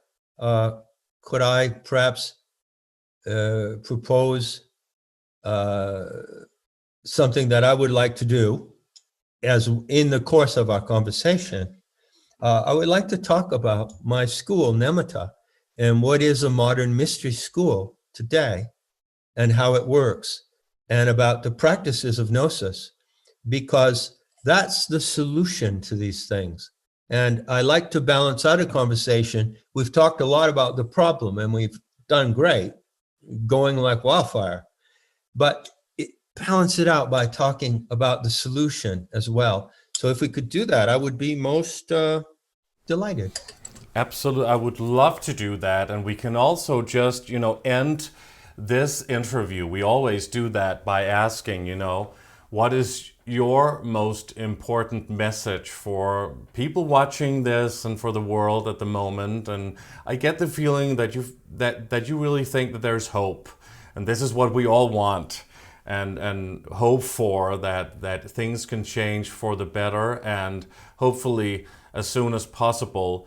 So before we do a part 2, hopefully soon with you, where we can go more in depth about Gnosis, Gnosticism, mystery schools, and very, very important topics that we didn't get to cover today, please end up today with talking about your most important message for the world and people watching right now. Sure. I don't use the word hope myself, because I think hope is something that can be easily defeated or undermined. I talk about this as an opportunity and a challenge. And every single person who has some idea of what's going on needs to look into themselves and say, okay, am I up for this challenge? It's a great opportunity, but it is quite a difficult challenge. My greatest concern is that those who take on the challenge to defeat the authorities and to overthrow this Soviet technocratic nightmare reach a unity together. No one can do it alone. There has to be a unity of force. And one factor in that unity that I emphasize, which, as far as I know, other so-called spiritual teachers don't, is hate. Hate. The power of hate is a unifying power. And so perhaps we could bring up that dicey subject as well. Really? You are an advocate, an advocate for hate? Yes, I am. Hate is a human emotion, isn't it? Wouldn't you agree? Yeah, but how can that possibly be put into good use, or being something that can be applied to anything that could grow and be a good thing? How could hate be a good thing? Uh-huh. Well, do you feel hate for people who recklessly destroy other people's lives? But isn't that buying into the whole game? Isn't that feeding that whole game, building the whole game? Hate has a really bad name, because it has been said that if you hate someone who is hurting you or wants to kill you or destroy you, you are in some way buying into their negative energy. I totally disagree. Totally. Hate needs to be honored and recognized as much as love. You need hate to protect what you love. You cannot protect what you love with love. No, but how can you build on anything with hate? That is a satanic energy, huh? That is your conception of what hate is, but you are condemning that emotion. How can you condemn a basic human emotion? But isn't that what the Archons want?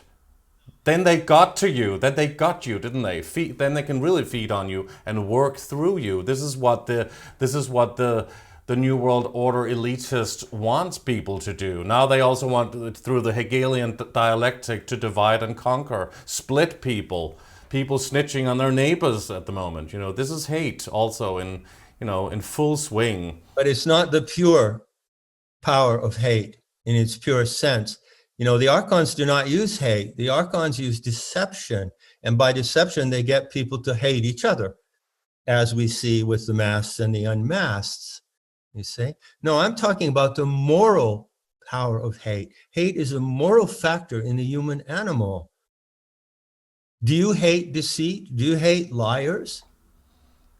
That is an interesting question. I would say that to be strong and to be powerful and to go out there and do the work and to expose yourself to criticism and trying to change the world is a very, very powerful tool, but not very constructively done with hate, but certainly with a pure heart full of love as well.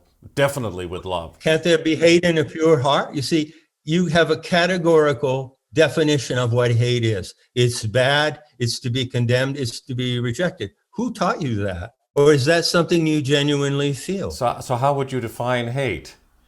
I would define hate as the emotion, the natural emotion that comes to a human animal when they encounter something that negatively impacts their life or interferes with their freedom. It's a natural self-protective emotion. I guess I really dropped a can of worms there. You might want to delete this from the end of the interview. No, this is fascinating. You are certainly a controversial man, and I'm sure that that a lot of people will find this more than interesting, having watched this. And I'm very excited to do another show with you, hopefully soon, because there's a lot to cover. And you've just released, or very soon it will be re-released, republished, your book, quite famous book, Not in His Image, from 2006, but you've also included so much more. You elaborated, and you doubled up on the material. Is that how it is? Yeah, I have doubled down on a couple of points. One is about the role of hate, and the other is about the deceit of Christ. So I've really gone to the core, and I've spared no punches. And you can pre-order the book now, and it would be good for me if you pre-ordered it. It will be available on the 18th of September. But if enough people pre-order it and it gets more than 400, it goes to a higher notch on the Amazon ratings, and that's good for me. So how can people purchase the book or order it, and what's the best way to get in contact with you or to get the new version of Not in His Image? Okay, you can order it through the usual channels of Amazon or through my publisher in the United States, Chelsea Green. And you can reach me by going to Nemeta, NEMETA.org. That is my mystery school online. And right on the homepage, there's the contact button. Great. And I'm looking very much forward to have you on again for part 2. But for now, this has been eye-opening, controversial, exciting, and fascinating. And I want to thank you so much, John LAMB LASH, for being on Age of Truth TV. Thank you so much. I hope I didn't drop a bomb on you at the end by bringing that up, because I didn't want to steer everything off course, because in our way of conversing, we can cover a lot of stuff. You know, if we just hone a little bit more the back and forth, we can go into topics that are really difficult for people and sort them out. I'm really inspired by talking to you. Absolutely. I enjoyed it. Thank you so much. Likewise to you, Lucas. Thanks for putting up with me. And I'll catch you later. Thank you so much to John LAMB LASH, and thanks to all of you for watching Age of Truth TV. You can support us by clicking onto our website, ageoftruth.tv. And please like our videos, subscribe to our channel, and hit the bell for notifications. You can also sign up for our newsletter on our website, ageoftruth.tv as well, so that we can notify you every time we have a new show out. Please also follow us on Instagram and on Facebook. Your support is greatly appreciated, and on behalf of the Age of Truth TV team, we thank you so much for watching. We'll see you again soon.